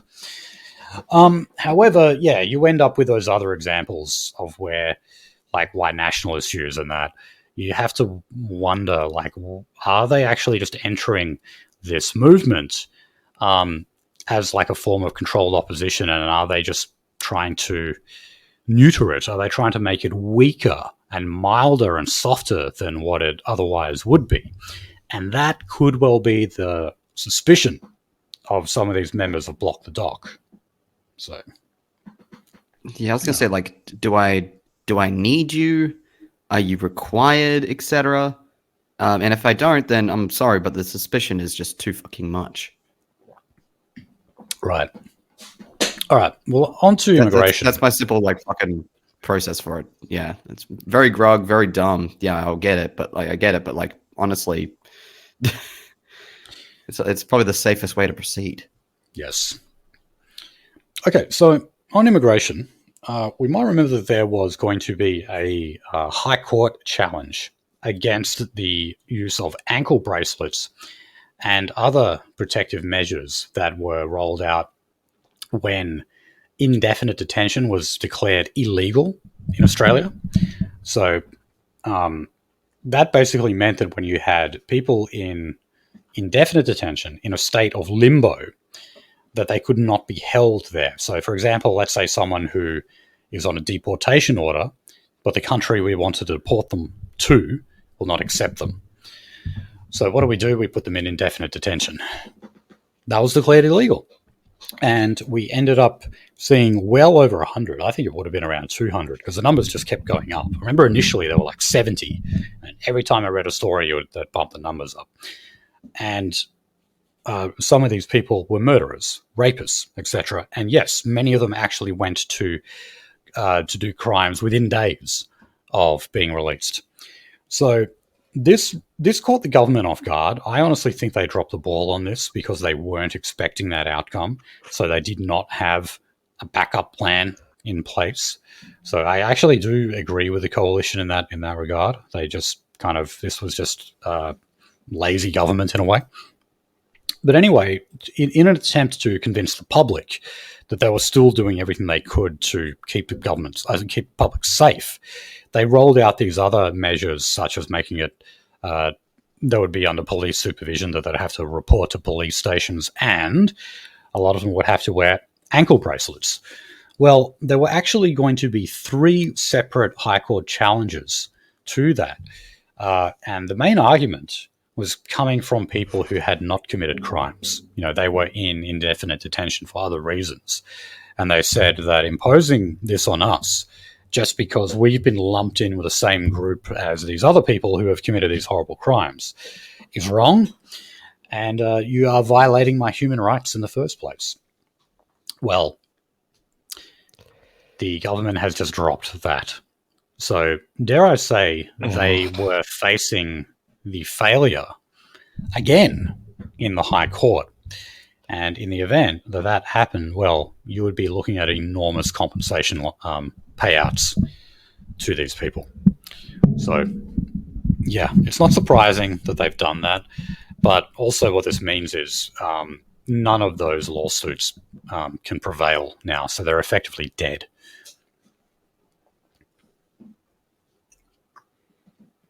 Fucking Okay, right. So talking about... Why the fuck are we in this situation in the first place? Right.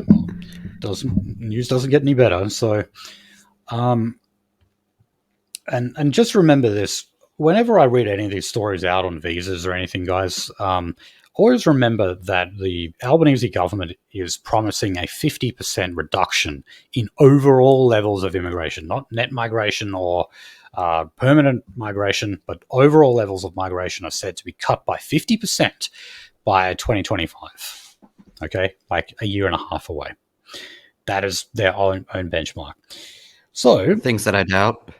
Jobs and Skills Australia, their commissioner, David Turvey, there's a government body, says overseas agricultural labourers could be included under a new visa for lower paid employees.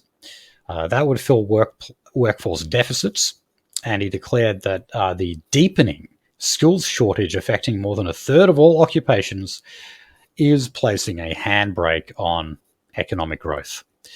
So even more. And look, like quickly, that just to run through some of the other things here, we signed 2 free trade agreements with India that, both of which recognized more and more Indian qualifications. We are effectively scrapping the genuine temporary entrant condition for students, meaning they do not have to prove that they only wish to remain in Australia temporarily. And then we've got these raft of Pacific Islands agreements that we've signed, which, for example, says that the entire population of Tuvalu can be moved to Australia in the event that they're threatened by rising sea levels. Yes, every single one of them, which is about 12,000 people.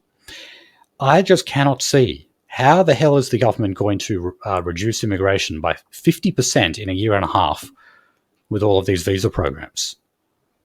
How are they going to do it?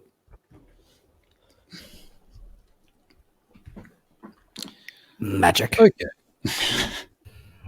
All right, so before we get on to the other topics, we might just pause here and do a bit of story time with Nolzy. And what did you want to tell us about your trip to Japan? My international correspondence. For starters, like Japan, a very beautiful country. I'm not a big fan of seafood, so that was a big struggle. But while I was over there, I did get a very good opportunity to talk to some, both just general nationalists. I guess like in the European sense, you might call them ultra-nationalists or like hardcore civic nationalists. And then just some straight up ethno-nationalist Japanese groups over there. One of the big topics we ended up talking about was, in both groups, because either group, so I believe one's just called Yuzo Dentai, which from my understanding, my incredibly non-existent understanding of Japanese, that just means like hardcore nationalist or ultra nationalist. And the other was Zanzai Kogian, which is your like ethnic Japanese Puritans. So both groups were happy to have me as a guest over there, which is nice. But yeah, no, it was a concern of both groups was the changes to migration and the current trends of migration in Japan itself. And the parallels are, well, they're getting more blacks, aren't they? Isn't that the main thing? They're getting a lot of Africans. In big cities like, say, I didn't see blacks outside of Tokyo, and then only a handful of the sub prefectures within Tokyo. So I saw them in Shinjuku. I saw them in a place that I'm not even going to pretend that I know how to pronounce, but it's just known for its sumo wrestling and starts with R. I imagine people can figure that out. I saw them there. I didn't see them anywhere else. So, for example, I saw one black person in Osaka, but I imagine that was an American tourist. And I saw like two in Kyoto, all up. Their main concern was this new immigration deal that they signed with Pakistan to get, and Oh, tell me if you've heard this before. oh, I haven't, but that sounds bad. Oh, no, tell me if you've heard this term before. And guest workers. All right. Yeah. So Of that was their course, main because they concern. have these specific areas of the economy, where a handbrake is being applied, to use the term of that guy from the Jobs and Skills Australia. So yeah, there's that big concern, and earnestly, they are actually popular with the Japanese people. Even when I went to bars with just random Japanese people, and I actually asked them about like, hey, would you like, different and foreign people coming into the country? And they said like, well, you're interesting as tourists, and that was like something that got repeated to me a lot. It's like, you're interesting as tourists, but not exactly welcome as like long term stayers or like future citizens of the country, which is a sentiment in the Japanese public that I completely understand. But one of the main things that these groups lamented was that now well, they've known this for quite some time. There's a whole bunch of NGOs at play, trying to take up as much space and as much oxygen in the political fields that the Japanese public is still allowed. And it's one of the interesting things about talking to Japanese people about politics is because they'll talk about their politics and they'll talk about the politics of their people, the politics of the neighborhood, and they won't even reference their own government. They don't feel that their government at all represents the political will of the Japanese people. And when pressed on this, they'll say that, well, we're an occupied government, which is true. But yeah, no, it's sad to see that there's the same kinds of back and forth going on with the Japanese people that we see over here, especially because they're a much smaller population. No other part of Asia, even like smaller Asia countries like Laos, Vietnam, parts of the small fucking Indonesian, Malaysian archipelago are being targeted like Japan is. So that, I suppose that, look, I actually just spoke to a friend who lives in Japan. He's an old high school friend of mine. And he said that most Japanese people sort of have like hidden xenophobia, was the way he described it. In other words, most of the country does have, xenophobic or racist tendencies, but they tend not to express them too much, or at least they won't No. express it to a guy like you. No. That was actually one of the things that I'm very thankful for, which is they got me like a fucking a gaijin pass into one of those non gaijin free bars, because that was one of their meetup places. So they got me like basically a day pass in there.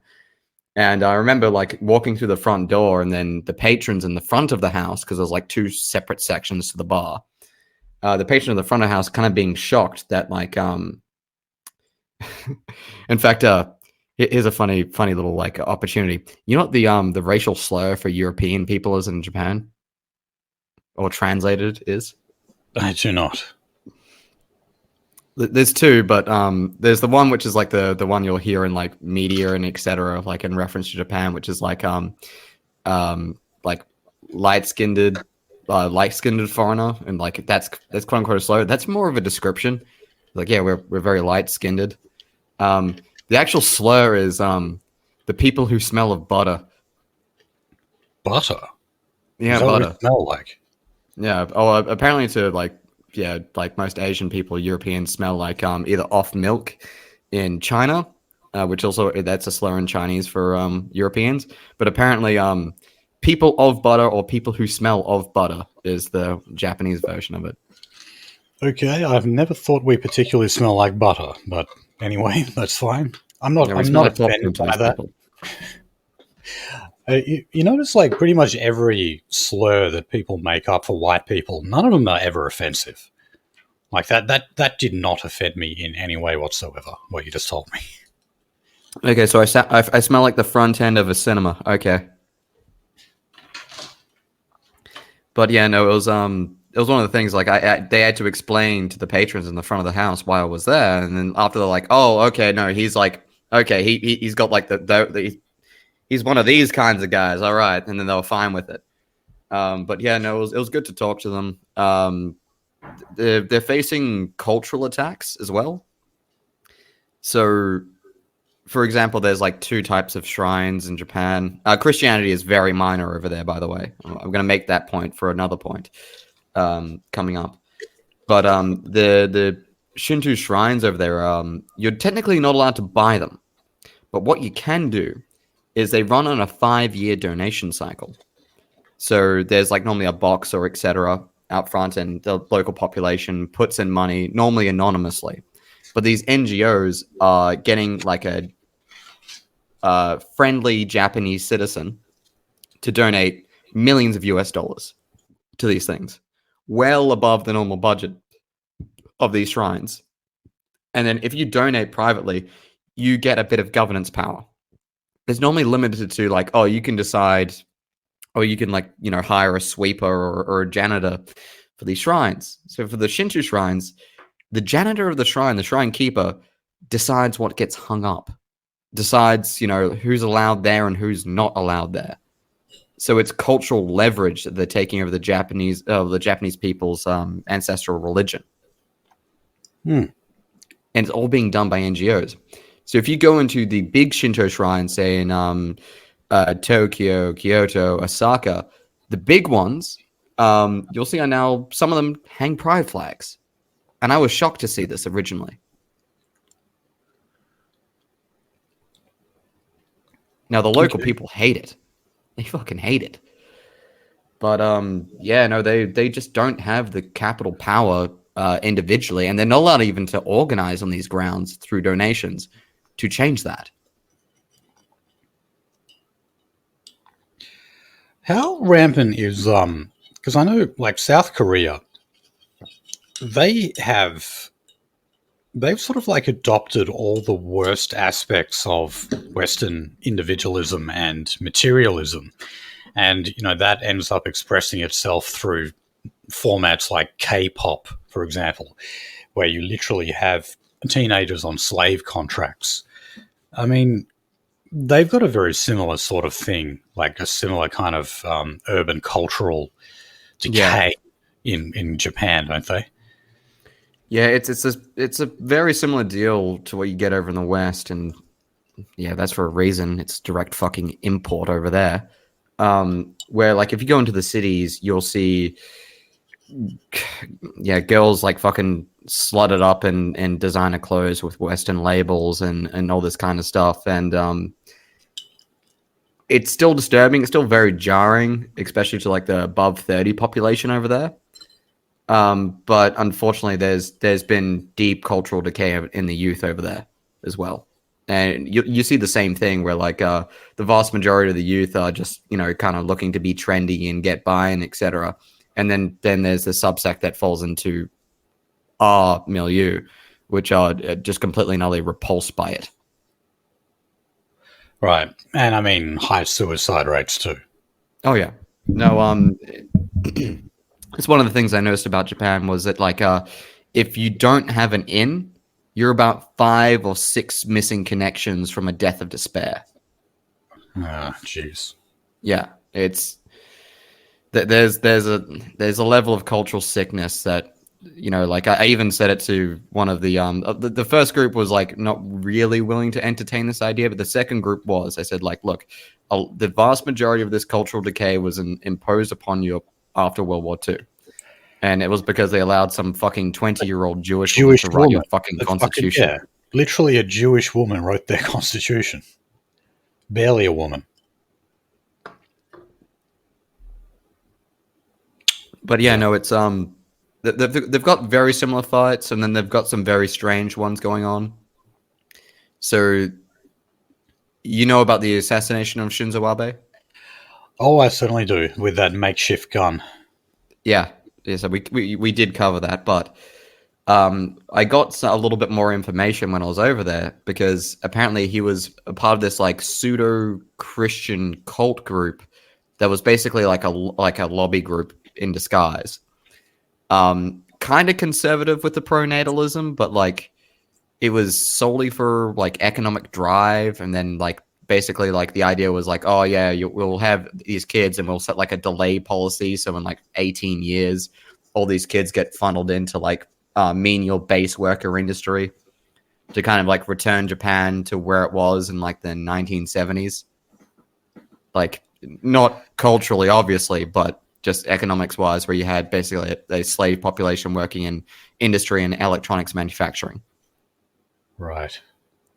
Now, the assassin in that case was the son of a victim his mother was a victim of this cult. Basically, the cult fleeced her for money, and so that's why that happened. Right. At least according to my sources over there. But yeah, no, it was interesting. It was good to talk to these people. It was good to see a lot of these things. There's a lot of beauty over there. Um, They I are fucking hate honorary seafood. Aryans. Yeah, They are the and honorary Aryans. And, well, I mean, look, in my ideal society, I would still have no problem with going over there on a holiday, having them come over to Australia, Europe, to America for a holiday.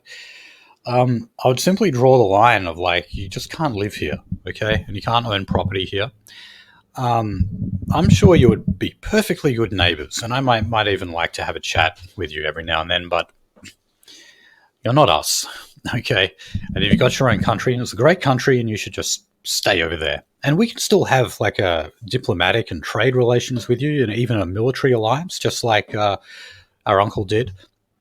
But we understand that we're still different people, and we should live apart.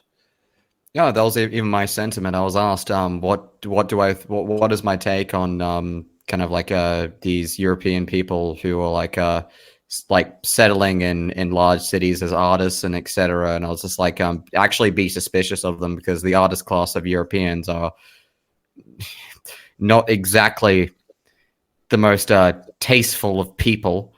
Right. And I said, like, I don't actually like the idea of Europeans settling in your land. I think that's usurping a space that should be taken up by your people. Yes, I would fully support their right to kick them the fuck out of the country. I would fully support that. Yeah, it's like I want to make something clear here. I am here as a tourist. I'm here to talk to you guys. Like go to some bars and then fuck off back home.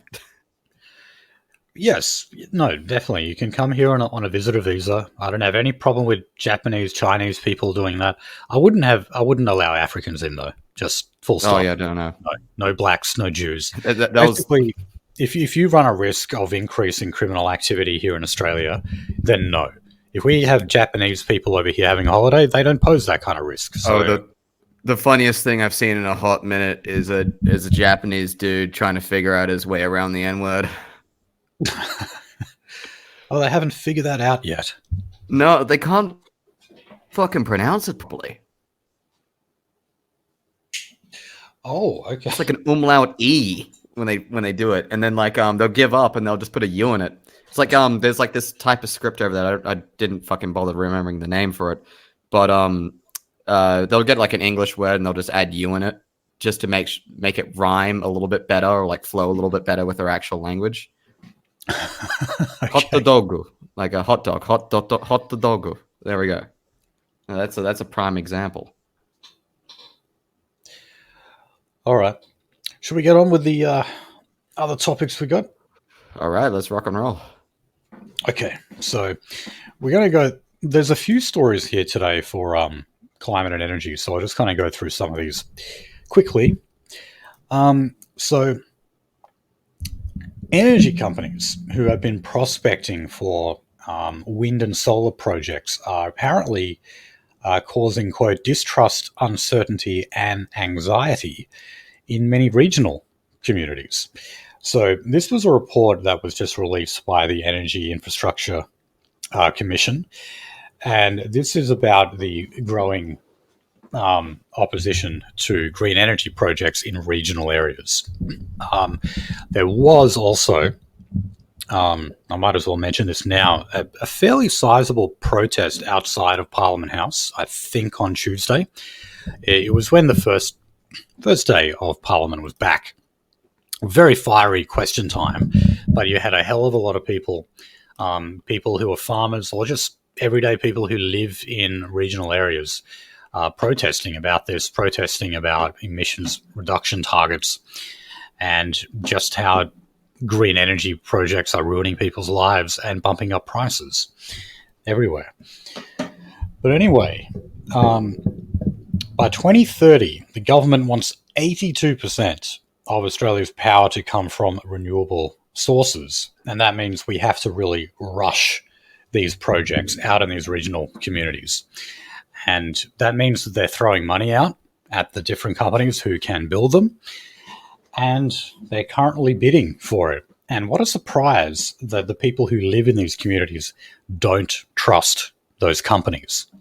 So one of the recommendations that was made by the Energy Commission was that the government needs to take back the reins of the project of the process, I should say, and make it look like the government is more in control rather than all of these corporations. Because people basically just see these companies as looking for one thing, and that's money. And I'm sure that's what it is. And there is a lot of money to be made out of green energy.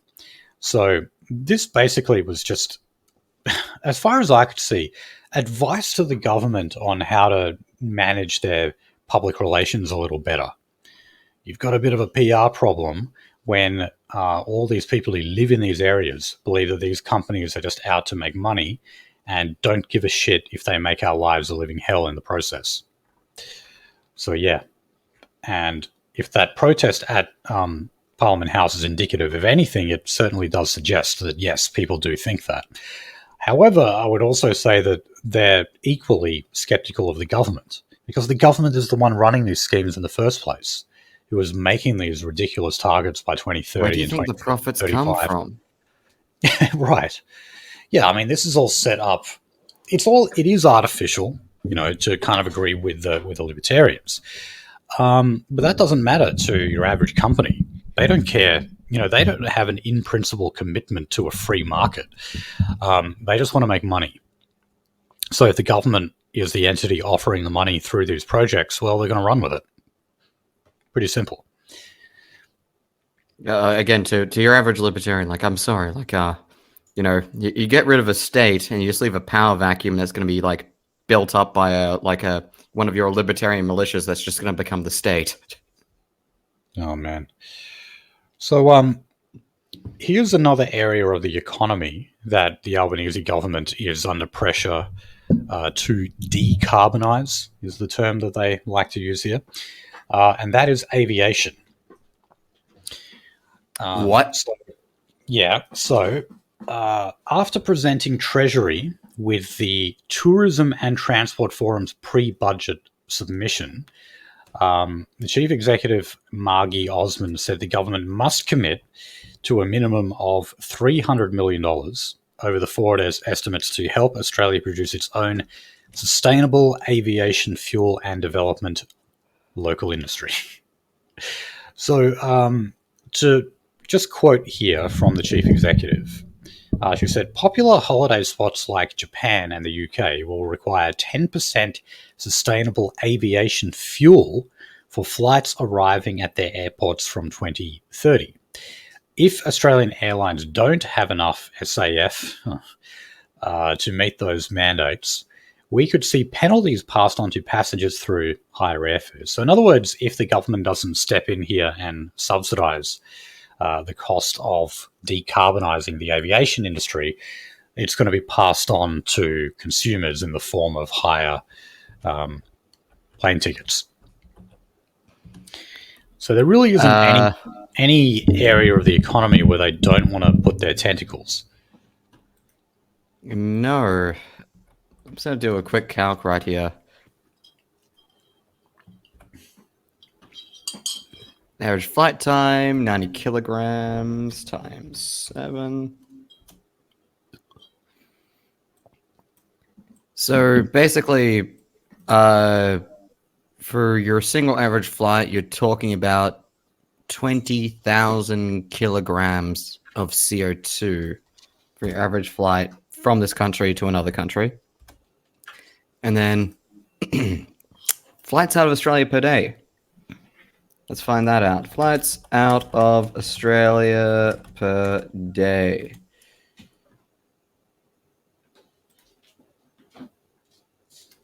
We're looking at roughly 970 per day.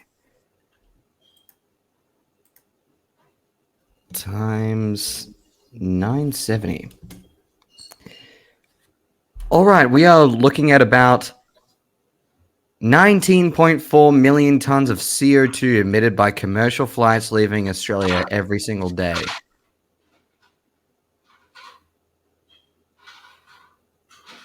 How the fuck is any company going to offset that? By the way, that's for every single passenger for every single hour, it's 90 kilograms. Well, surely this is just one example of these companies putting out their hands. Like I said, none of them have an in principle support of the free market, and just saying, well, okay, if the government is subsidizing all of these other areas like electric cars, hey, we transport people around too. Why can't we get in on that action and collect a subsidy ourselves? That is really all it looks like to me. Holy shit. I want to laugh, but I want to cry. Okay, so look, on all of these targets that, we keep hearing about, the coalition is somewhat under pressure from some people to commit to a 2035 target of whatever. I can't even remember what Labor's is. Remember this, though. Both sides of politics, including the Nationals, support net zero by 2050. So a lot of the protesters who were at this one, some people were calling it Rally Against Reckless Renewables. It was a bit of a mouthful, that one.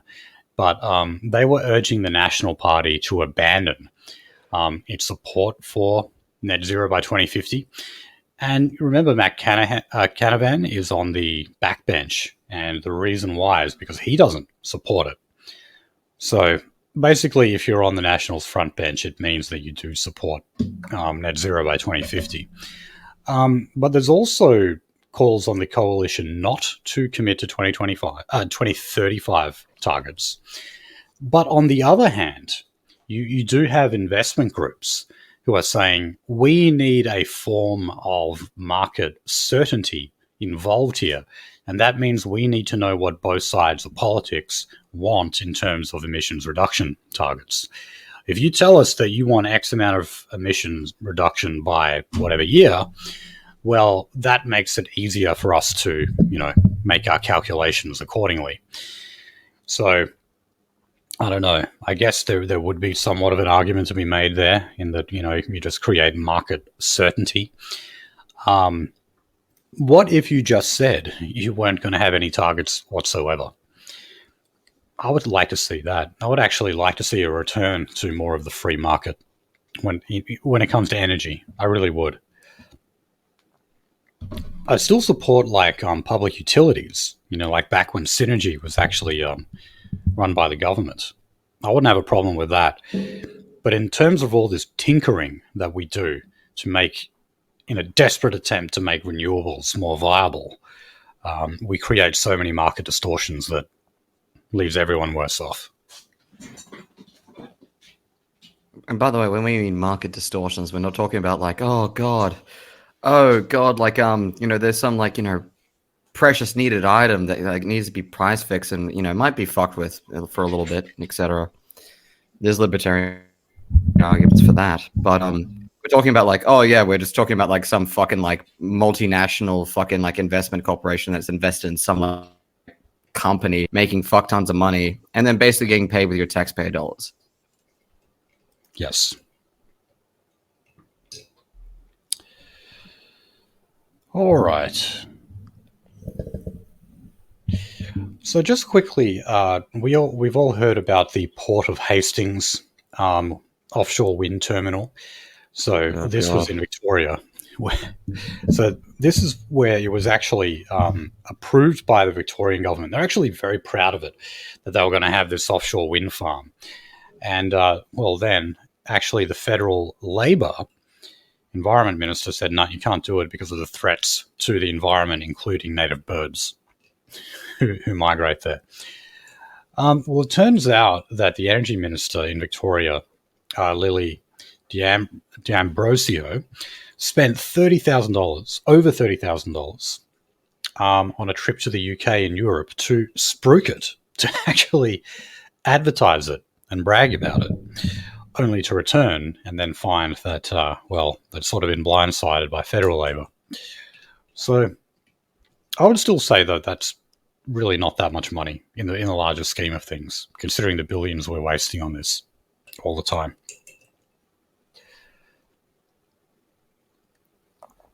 Okay, let's move on to some Aboriginal news. So the Productivity Commission, yes, it is actually the Productivity Commission, is the one that releases the findings on how we're doing in closing the gap. So, what are you laughing at? I'm sorry. For a moment there, I just thought that was a joke. Oh, no. Productivity. Well, yes, there isn't much productivity coming from them, obviously. But I just kind of, when I read that the first time, I was like, really? Are they the ones who run this? But anyway, we've got a new report on closing the gap. And you know what? We're still not closing the gap. I bet you didn't see that one coming. I'm not going to go through all the different metrics and everything, but we all know the things like to do with life expectancy and health, education, employment, how much money they earn, all those kind of things. The gap is basically not closing in any of those metrics whatsoever. So Albo was on 7:30, and he was saying that there are still ways to bring about a progress on closing the gap, that the failure of the voice referendum was not a vote against reconciliation, and thus a vote against... Okay, let's have a vote against reconciliation.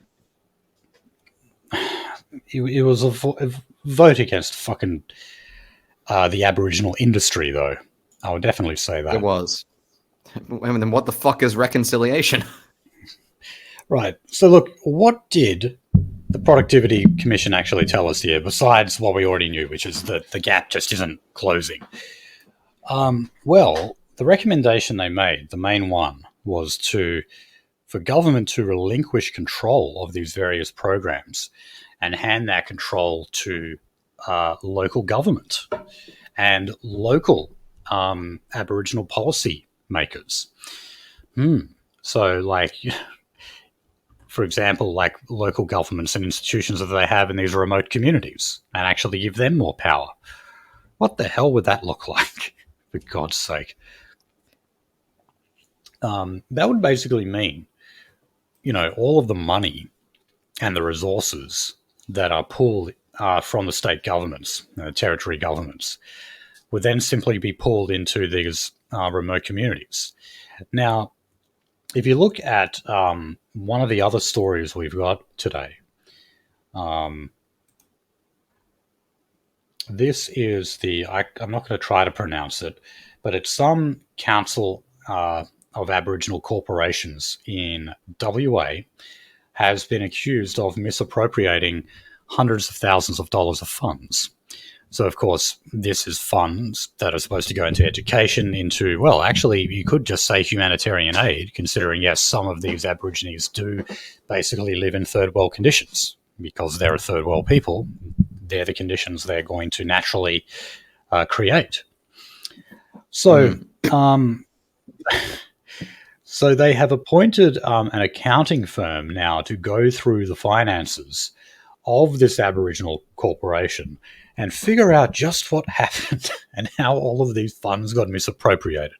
Well, look, I can tell you, it was Aboriginal people or people pretending to be Aboriginal people who were spending the money on themselves. I mean, really, do you have to have a financial audit to I remember ATSIC. Yeah, right. And I mean, we never really abolished ATSIC. Like, we abolished the institution that was called ATSIC. But in terms of all of these various Aboriginal, local corporations and everything that get government funding to perform various Aboriginal projects, they never ended. They're always there. And the same practices of siphoning money off the top for the people who are running the show is still there as well. For the new listeners, ATSIC was like an attempt during the 90s, and it did extend into the aughts. I'm almost certain it kind of... The early aughts. Yeah, and the early aughts. Yeah, it was basically the same fucking show that we're talking about right now, and it got fucking shut down because of rampant corruption. It was very much like a non-legislated version of The Voice. And obviously didn't contain a constitutional amendment either to set it up. It was just sort of created by the government. I think it was the Keating government. Pauline Hanson said, you got to shut it down. It's like corrupt from top to bottom. And then a few years later, the Howard government did actually shut it down. Pauline was right about that. Called a mega racist, but was still right. Yeah, and had the Voice referendum been successful, we would have simply gotten another version of that we would not have been able to abolish because it would be constitutionally enshrined. So, we did actually kind of dodge a bullet with that one. But anyway, what was I? Of course, I was talking about this recommendation by the Productivity Commission. So do you see, again, how even though we delivered a thumping no vote in the referendum, which was 4 months ago now, they are still trying to get the things that they were looking for with the Aboriginal voice, which, like I said, includes the siphoning of government money into these Aboriginal corporations and councils. So it may be expressed through the Productivity Commission, but nonetheless, those same kind of calls for reform in terms of how we handle the money that we spend on Aboriginal affairs, it's still there. The Aboriginal industry has not gone away. These Aboriginal corporations are not going anywhere. And these bureaucratic bodies aren't going to are not going to discontinue from being a deep state force that pushes for these kind of policies all the time. So, just shows the need to be ever vigilant. And just because you voted no in the referendum does not mean that this problem has gone away. Again, something said back then and something that's still true. In fact, we're literally just getting vindicated moment by moment here, aren't we? So, quick story here. Advance Australia, this was one of the probably the biggest conservative grassroots organizations that campaigned against the yes vote. So it turned out that 11 months prior to the referendum taking place, a $1.025 million donation was handed to them, which I believe was actually the biggest single donation given to Advance Australia.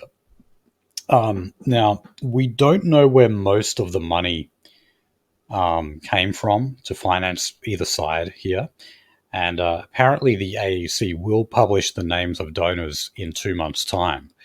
But one of the donors that has been made public was by a man called Brian Hadley Anderson and his wife Lena Hilton. And this came from the company Hadley Holdings Pty Limited. And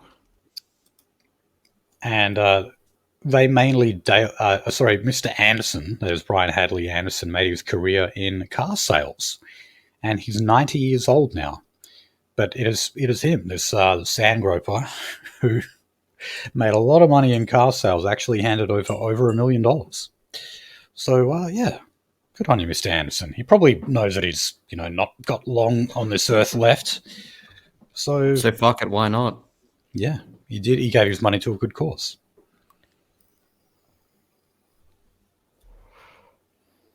In all honesty, I think even without donation or like campaign, I think the fucking nerd still would have fucking won, to be honest.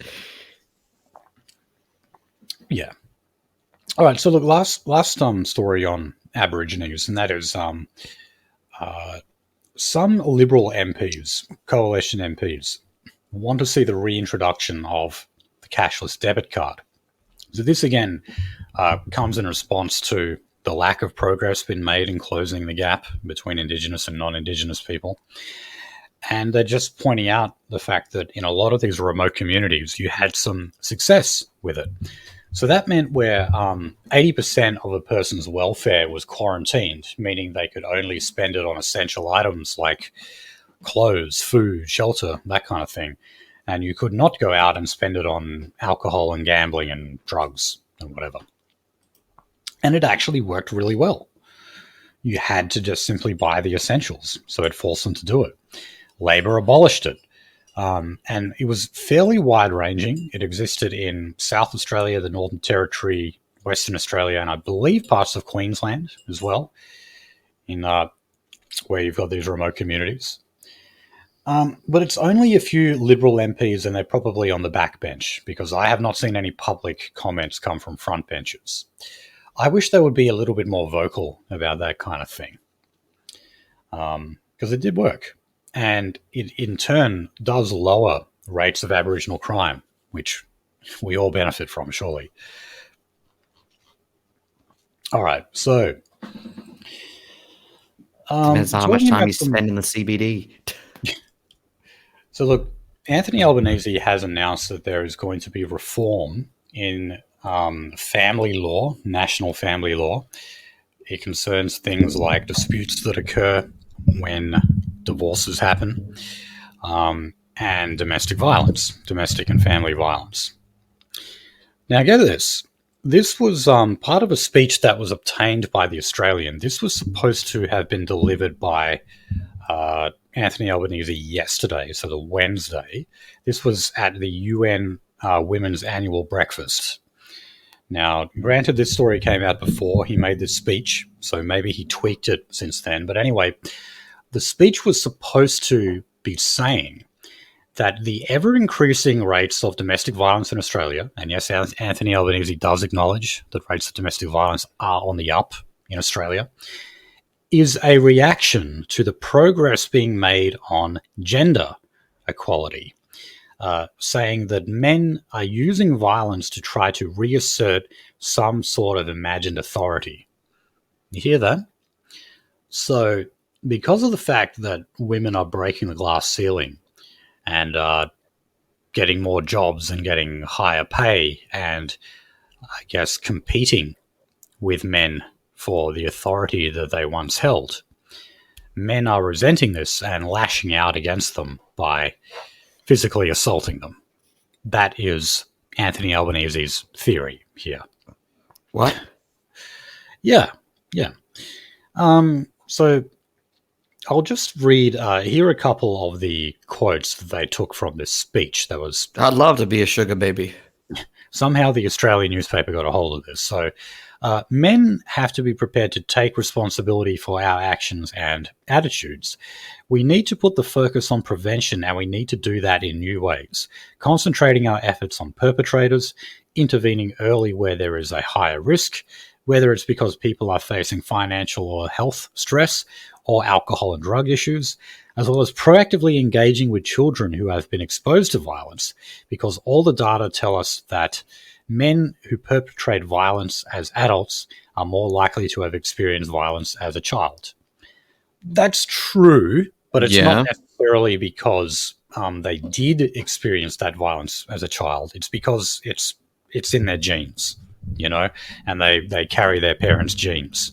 So if their dad was a wife beater, well, his son's probably going to be a wife beater too. Not because he bashed his wife in front of his son, but because he passed on his shitty genes to his son. It's like the correlation between like you know, the lack of pirates and the rising of like oceanic CO2 levels and also, you know, the introduction of like combustion engine ships versus tall ships. Okay, that's not the immediate analogy that sprung to my mind, but that's fine. Excluding Somalis, of course. Yeah, but it's this first bit though that's so ridiculous. When he basically says that attitudes about the patriarchy, the fact that the patriarchy is being slowly chipped away at, and some men are resentful of that, and so therefore they just bash their wives as a result. I mean, how many men would like bash their wife because she's earning more than them, or something like that? Um, and that's actually something that women complain about. Like they don't like it when they earn more than their husband, you know, because they want their man to be like the bigger person in the family, to be the leader, to be pulling in the most money. And they actually literally resent the fact that they earn more money. It's true. They've looked at this. Okay, so one of the specific areas of law reform in terms of family law, Labor wants to make uh, cases of family violence or incidents of family violence to play a factor in property disputes that are before the family court. So, you've got a divorcing couple and they're trying to figure out how to split their money and their assets between them. You're allowed to present various evidence to the court to argue why you deserve X. So this would mean that you should be able to, like, a woman should be able to stand up and say, okay, well, he bashed me, and that basically means he owes me. I should be compensated by you giving me his assets. That's effectively what it is. So there's only like one grounds when I can support this, which is like a contiguous arrest record or police reports of that. And that's me like being very progressive. I'm being fucking like was it Catherine the Great progressive there? Yeah, but I mean, this is the family law court, so that's not going to happen. No, it's not. It'll be just based on very circumstantial evidence. And well, look, people involved in the legal profession generally do not like this. So they had comments from, so this guy was former New South Wales Law Society president Justin Dowd, who said that this would see divorcing parents weaponize the court system to punish their former partner in order to get more money. So yeah, he said, my concern is that seeking to have family violence taken into account on behalf of one person is that person will be required to introduce evidence of patterns of family violence in the relationship, and the other person will be called upon to refute that evidence. So there you go. You don't have to actually bring up court records or police records. You simply just have to come up and make a witness statement, and then it's up to the other person to argue against you. And that can turn really ugly. That can turn really, really ugly. But yeah, that's what's on the books right now. And dare I say it'll probably go through, because I can't imagine too many people opposing this. And I can't imagine the Liberals growing enough of a spine to oppose it. And they'll just be told that, oh, you're on the side of wife beaters, is what they'll say to them. Man, I wish that, conservatives actually had a fucking spine. Well, keep on wishing, buddy. Unfortunately, we catch most of them in yabby nets. Okay, so just quickly on vapes. Apparently, we just seized 30,000 vapes and over 100,000 illegal cigarettes and 45 kilograms of flavored and loose leaf tobacco. I don't really like know what that is. Is that? Oh, okay, that stuff, right? Yeah. So this was a heist in southeast Sydney. So $1.1 million is what they... More evidence for shishas. Okay. I've tried one of those things and it made me sick, man. Like, it honestly made me feel like I was going to throw up. So... That's why, I've never been into smoking or vapes or anything. I always just fucking gag when I smell it.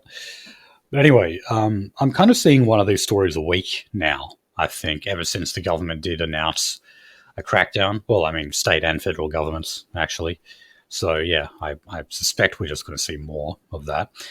So, yeah, let's move on to IR. Now, the government has secured the support of David Pocock to release what are seen as the key changes in its industrial relations reforms. So, this bill is called the Closing Loopholes Number 2 bill, because we've already had Closing Loopholes Number 1. Labor have adopted this slowly but surely approach to the current raft of reforms that I guess is proving successful so far. Most of what they've been able to achieve thus far has been getting legislation through with very few amendments. But anyway, one of the amendments that was made here, and the Greens are taking credit for this, and believe it or not, I'm going to say they actually kind of should take credit for it, because it was, I do remember for a while they were like the only party talking about this. And that was what's being referred to as the right to disconnect after work. So if you've got a yeah, look, after I read through this, I think I do as well. About the only thing I bloody support from the Greens. And look, this basically means like if you're like in a white collar job and you do a lot of communication with your co-workers and your superiors through email and text and phone calls or whatever, you have a right to ignore them outside of your working hours. And yeah, I agree with that. And I hear these stories. I've had that happen in both white and blue.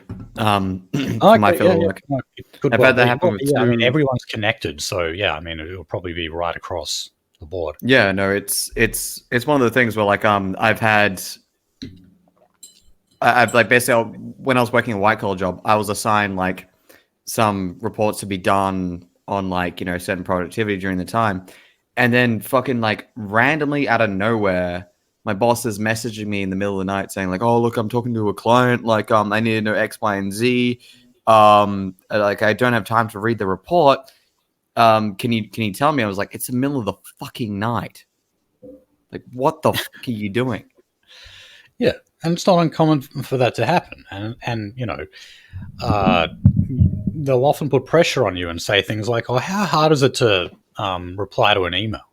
It's not like I'm asking you to work after hours, but I just want you to reply to this email. I want you to send How hard is it to fucking press a button on a phone? That's on exaggeration. That's something that has been said to me. Right. I can imagine that. Yeah. I've never really had to deal with that myself, but I've heard stories. Many, many people have told me about this, and how, it starts off with something small and then it very gradually, just snowballs into, where your boss has all of these expectations of you after work, like you should just always be on call effectively. So, this would mean you would actually be able to take your employer to the Fair Work Commission to stop them from unreasonably contacting you after hours. And it would mean that the employer would face potential fines if they persist in doing so. So yeah, there's actually a bit of teeth behind this, meaning there's real disincentives baked in here that would deter employers from those kind of practices, and I think that's good. Actually, probably the worst example I have as an anecdote is one time I was working on like a product, and the product had a very specific brief and scope of works and whatnot. And it turns out my boss got drunk with the client after work hours, promised the client that the product could also do something else, and then called me up drunk at fucking like 9:40, like sometime in the middle of the fucking night, really, and was saying like, "Oh no, it needs to be able to do this, blah blah blah. We need a fucking demonstration by like fucking like tomorrow evening for this." I'm just like, and I said no because like I'm not a fucking idiot and I do have boundaries, and I got chewed out over the phone for that after work hours. I was like, okay, that'll happen. Yeah. I was still enough of an idiot to show up to work the next day, but yeah. Okay, so there's actually been everything in the IR, I think, is generally positive today. How about that? We did a segment with good news. So Yeah. you've had Someone the ring a state's bell. the country's most militant union, or unions/union, because they do work together now. That is the CFMEU and the MUA, because depending on what jurisdiction you're in, it could be the CFMEU. So the maritime workers basically joining forces with construction workers. Anyway, the CFMEU, so just the construction side, they have actually reached a 25% pay deal here in Western Australia with Multiplex, which probably our biggest builder, aren't they? They'll be the biggest builder in Australia, even if they're not building that much in Australia. I'm pretty sure they're our biggest building company. So Yeah. that would mean an immediate 10% rise in pay. It's a 4-year agreement, so it includes 3 annual 5% rises and increased overtime. That would lift the annual pay of a multiplex level 3 construction worker on a 56-hour work week from $150,000 to $194,000. Damn, that's pretty good. Nearly 200 grand a year. That's big bucks. Now, 56-hour work week, that's a bloody long work week. But still, that's a nice remuneration right there. It is. All right, and the MUA have also secured a deal with DP World, that fairly Yep. ongoing industrial dispute between the MUA Yeah. and DP World. Huh? I was gonna say, yeah, DP World, the guys who stopped that one fucking portside cyber attack. What was that? Oh, wait, yeah, I vaguely remember that. Yeah, no, DP World was like, the government was like, oh yes, DP World, like heroes, because like they stopped like a Australian freight from being fucked up by a cyber attack by immediately shutting all their shit down. And then it took them a hot minute to be like, yeah, maybe we shouldn't like use the abbreviation for the company. Yeah, that's we've made some jokes on that. They should think about changing their name, honestly. They really fucking should. Well, anyway, they negotiated what is effectively a 23% pay rise over 4 years. So again, like the CFMEU deal, it kind of comes in increments. But yeah, they've got an increase on par with those construction workers in WA. So pretty good. And reading this from the Australian Financial Review, though, they're very unhappy with this because they're saying that since that deal was announced, that DP World has started charging up to 52% more to move a shipping container.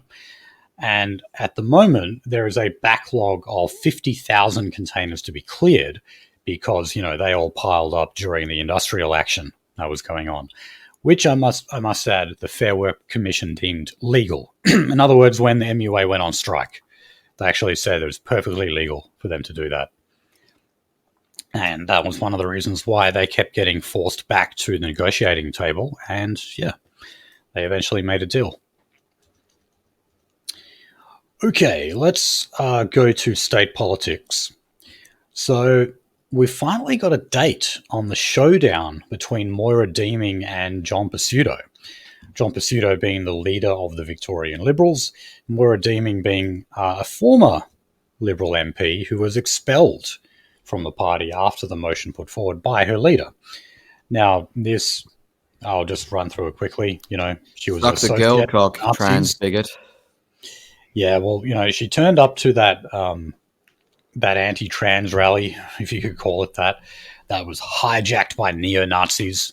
So, the NSN and the EAM turned up, clad in black, of course. And John Pesutto basically said, like, what are you doing there with a bunch of Nazis? And she said, you defamed me. I would say that is a compliment. But anyway, you don't need to take it from me. I still don't think Moira Deeming is exactly based. But, No. I definitely support her stance here when it comes to the sickening mutilation of children the sake of the trans movement. But anyway, this is going to be obviously a civil trial. It's going to be fought out over 10 days at the federal court. And it is not set to begin until the 16th of September. So that means you still have, another almost 9 months. Functional fucking year. Yeah, where this is obviously still going to be lingering in the media cycle. And then, it would do for a while after the conclusion of the case too. So, yeah, you're talking about a guaranteed pretty much another year of fairly steady media coverage here, which is just going to wear away at the Victorian Liberals and further tarnish any hope that they have of winning the next election. And that would mean 4 election losses in a row, by the way. That would look just a little bad for them, I think. Jesus fucking Christ. Okay. All right, so quickly on Tasmanian politics, the ex-ALP leader, David O'Byrne, who's actually been a member of the party for 30 years, has announced he's going to quit and stand as an independent at the next Tasmanian election. So he actually failed to win pre-selection as a Labor candidate for his seat of Franklin. And that was after basically being frozen out by his own party over accusations of sexual harassment, which I might add he basically admitted to. Although when you looked at it, it was just like racy text messages I think he was sending staff. Like, it wasn't appropriate, but it wasn't like that bad either. I don't think, from my perspective, I didn't think it was all that bad.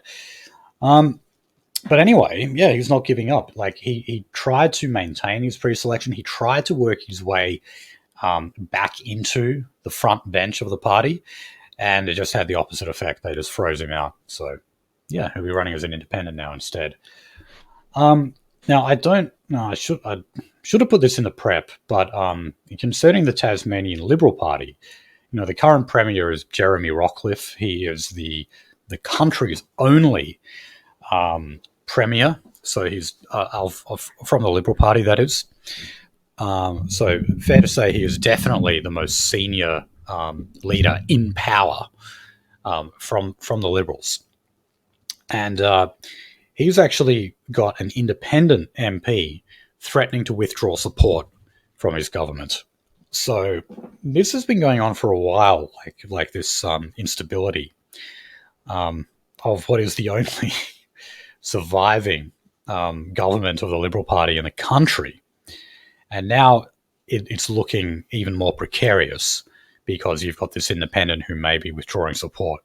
So we might actually see the collapse of the government very soon, or we're going to see an early election called. And I think it would probably be in Jeremy Rockliff's best interest to kind of call that election.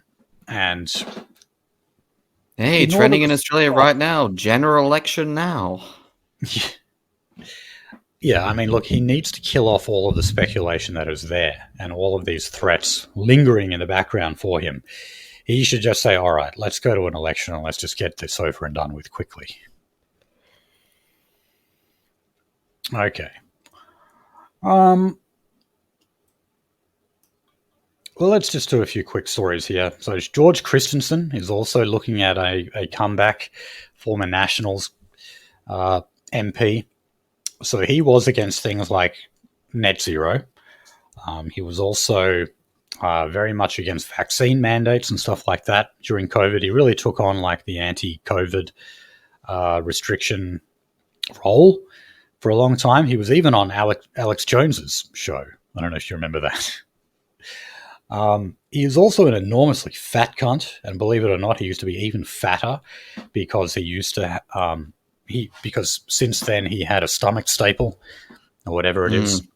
It's basically like, I can't control my appetite, so I need to have my stomach cut in half to reduce my cravings. That's like pretty much what that is, what that surgery involves. He's also got bad yellow fever. He was basically found to have been misappropriating travel funds to having regular trips to the Philippines. Right? He's married to a Filipino woman now. He actually went on the convict report back when the dingoes were still around and started talking about how like his ultimate fantasy was what's her name? Michelle Malkin, that Asian conservative chick. Oh God. He actually said that to those guys, so which led me to believe he didn't really know what kind of show he was on. Anyway. Now, why do I say all those things? Oh, wait, no, one other thing.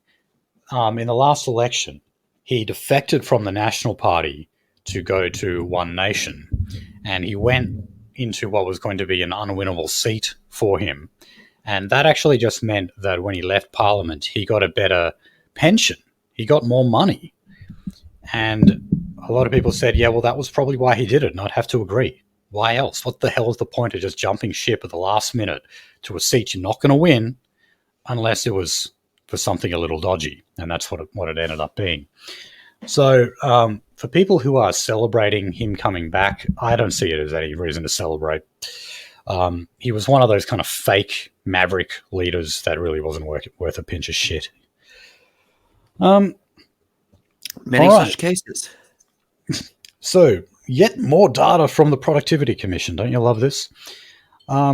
This is showing that 1 in 4 high school students and nearly half of all Indigenous students are failing to finish Year 12.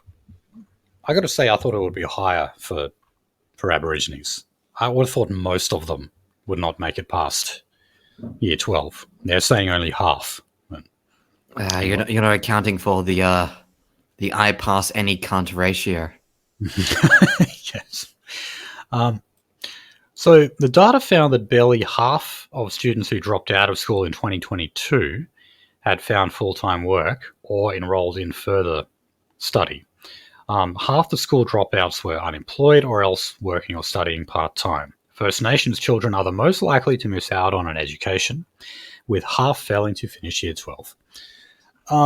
Now, leaving the Aboriginal stuff aside, because as we say, all this closing the gap stuff, it's never surprising what it is. Still, the overall education prospects of Australian children are declining. So is this to do with the shitty system we run? In part, sure. We don't exactly have the best curricula, but I still think it's just because of the darkening complexion of what our students look like. Okay, so some bad news coming out from South Australia. When I first saw this story, I thought this is good news because I said it was an inquiry into gender dysphoria had been called off, and I thought, oh, wicked. But no, this was an inquiry into basically what is being forced onto children when they say they have gender dysphoria. And a lot of the time, remember, they don't even say that. Their parents just put the idea in their head, or the schools, speaking about what's wrong with the system. The schools just plant that idea in their head. So this was actually a motion that was put forward. Munchausen by removal of Coxie. So this was by an independent MLC called Frank Pangalo, and he wanted to see an inquiry into the increasing number of people who are transitioning. Hey, so, Frank, where you're going, you don't need eyes to see. Well, look, but this was specifically to do with children. Yeah. Now, there was a reference to Event Horizon where they're all going to hell. It's like, oh, where you're going, buddy, you don't need eyes to see, and then proceeds to gouge out his eyes. Well, I'm sorry, I haven't seen it, so I don't get the reference. But now I know terrible. Conservatives, they can always make the point that these surgeries and everything are perfectly okay. So long as you're over 18 and you've made an informed choice about it. Okay, so you can say it's cucking in a way because this is only looking at youth instead of actually just saying, no, this entire practice is sickening and it should just be outlawed, which is what my position is. as it is in many other countries, I might add. You just cannot do this. But nonetheless, this would have been good. At least it would have kind of shone the light, because I think a lot of people out there would be horrified to know the kind of numbers that are going on out there. Like the one I Yeah. always, there was over a 1,000% increase in the rates of rapid onset gender dysphoria in Queensland students. Now, where the hell did that come from? It came from all the shit that they're teaching them in schools, telling them, oh, you know, if you're born as a girl, you might be a boy. If you're born as a boy, you might be a girl. And therefore, if you feel that way, you should go on puberty blockers and have your bollocks chopped off. All right? It still reminds me of that one case, or that, at least that one green text on a certain fucking forum, where the dad was like, oh yeah, my daughter now thinks she's a boy, and you know, apparently it got fed to her by like some teacher, etc. So then I started like dressing up and putting makeup on and wearing high heels and dropping her at school, and eventually she got so ashamed of me and what I was doing that she stopped it. Oh, man. Yeah. So look, one person who said she's disappointed in this. Oh no, sorry. I'll just give the context here. So, yeah, the motion was put forward by Frank Pingalo and some of the more sort of, say, socially conservative members of the Labor Party, because yes, they do exist, believe it or not, actually supported this, and so they were pushing Peter Malinauskas, the Premier, to actually support this and put it to a conscience vote in the party, which they thought they would have won. So they would have won that conscience vote and then actually announced the inquiry as official Labor policy. Well, unfortunately, there was a captain's call made here, meaning that the vote never even happened. So Malinauskas called it off, and he said that he feared an inquiry could become a vehicle for cultural wars arguments. Culture wars arguments. What? It's kind of like, you know, when they said we shouldn't have the plebiscite on gay marriage. They said that it would bring up debates that would be, you know, difficult for LGBT people to listen to, and might cause them a bit of emotional distress. I'm sorry that your uncle touched you. Well, yeah, that. But well, I mean, you would hear a hell of a lot about that in this inquiry too. Yes, you would. I mean, I would argue for the most part that when it comes to youth gender dysphoria, that's that stupid term that we use, most of it is just fake, because studies have actually shown that most of the kids who report it just grow out of it. They just later on go, oh, no, I don't believe that anymore. You know what kids like? Attention. Yeah. Of course. But for the ones that are genuine, and yes, there are some, it's to do with trauma. It's to do with sexual abuse. So, yeah, you would hear stories about, you know, when their uncle touched them or whatever it was. Unfortunately, you would hear those stories come out. I remember back in my uni days. Needed an inquiry like this. This is why we would have needed this inquiry. Could have actually shone the spotlight on aspects like that, on aspects like most of these kids eventually just drop it and say, no, I'm not transgender. But also the ones that are saying that, but they actually mean it, have been traumatized, have been abused, have been failed by their family and by the system. Back before this was like at least a mainstream thing and not a joke made in like, you know, movies and media, I still remember in my uni days hearing the lament of a lesbian that like, oh, the lesbians at the college, they're just experimenting. They don't really mean it. And I asked, what do you mean by mean it? And it's like, well, they've never been like, you know, essayed. I was like, what the fuck do you mean by that? Well, yeah, you know, you'll have to tell me as well. I'm not sure I quite understand that. Oh, the lesbian was lamenting the fact that like the other lesbians on campus were just like fucking girls getting like high and experimenting rather than actual dedicated lesbians who had been sexually assaulted. Right. Yeah. I mean, very often when I see a lesbian couple, and yes, unfortunately, you're seeing more of them nowadays, I typically find that there is one butch bulldyke, and then there's one like just fairly normal-looking feminine girl. That's what I notice is the typical pair-up, you know? And I just kind of think, okay, that relationship is going to end very soon because one of them's not even a real lesbian. you know?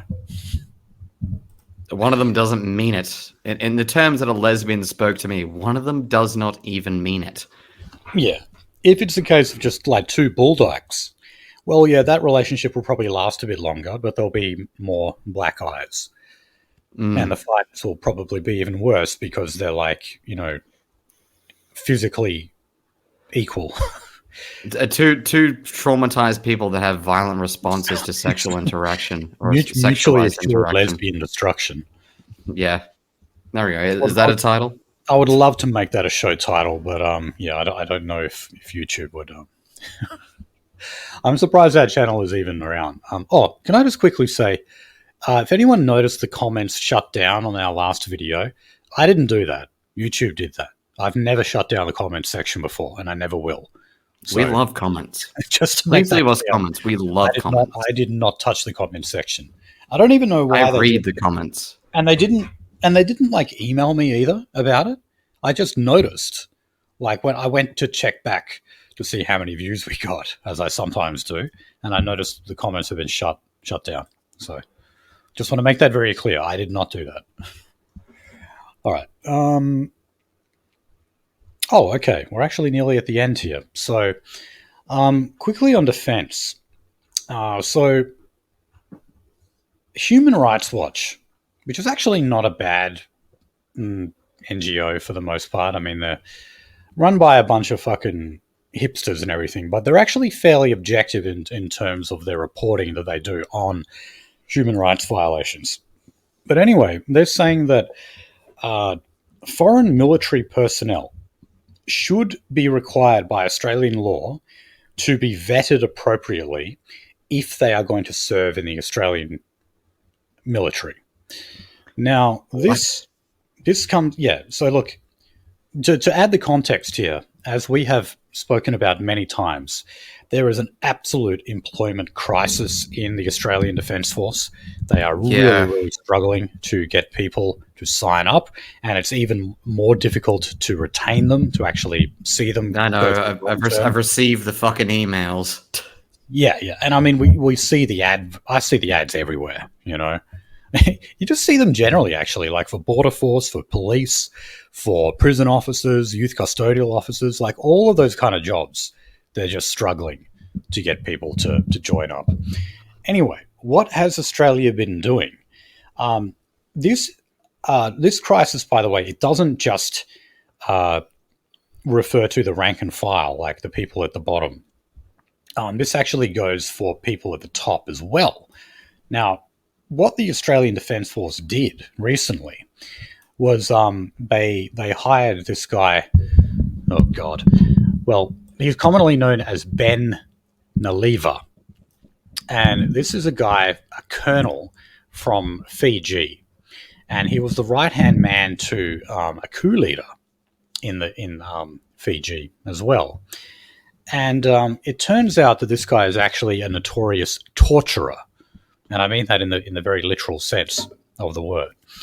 So I'll just read this quote here. This is from the Australian newspaper. It said, "The Australian revealed on Monday that Colonel Naliva was alleged to have been involved in several violent beatings of detainees during the coup that happened.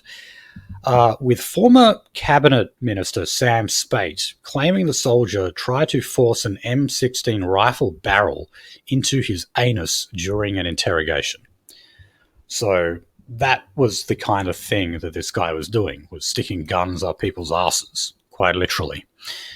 And yet this guy was actually appointed to the Australian Defence Force in a very high position because he's a colonel. Right. So this is what we're doing. We're actually taking on Fijian torturers to fill the places in the ADF because we can't find anyone. Did he give the torturee a good 24 hours to prepare for a colonic? I have no idea. Anyway. Dude, what the fuck? I know. Well, look, on that note, I think... I love our mercenary country. I had some stuff on Brittany Higgins and also on the Nemesis documentary. But look, part Nemesis is fucking 3, shit. did you watch it? I watched the first fucking episode when it came back, and it was just like I was just like, oh my fucking god, what kind of political drama are you trying to fucking put together here? I didn't The mind guy it. was a I mean, failed politician. look, what is good about them though, whenever they do these series, is they do tend to be very honest in the interviews. And like, for example, Malcolm Turnbull was asked to describe Peter Dutton in one word, and the word he described was thug. So, it is sort of gloves off commentary, which is kind of cool to watch. But anyway, part 2 just showed. The third and final part will show next week on ABC. It's free if you want to go watch it. I think it's worth a watch, in my opinion. But not everyone is a politics junkie like me. But anyway, I hate media. I've collected a few Brittany Higgins stories over the past couple of weeks. I keep meaning to talk about her at the end of the episode, and then we kind of run out of time. So maybe I'll have to commit to that properly for next week. But How much time should you spend on a dinner? I don't know. You tell me. Honestly, it's zero. Zero. All right. Well, look, guys, thanks for listening to that. That was episode 207. Glad to have Nolzy back on co-hosting this show. Thank you very much to all of the supporters we've got on Kiwi Farms. You must be our most adoring fans. So thank you for the good words. Yeah. So yeah, guys, want to check us out? Go to theracer.biz. You'll find all of our Telegram links and all that kind of stuff. Yeah. Until next week, we'll see you later.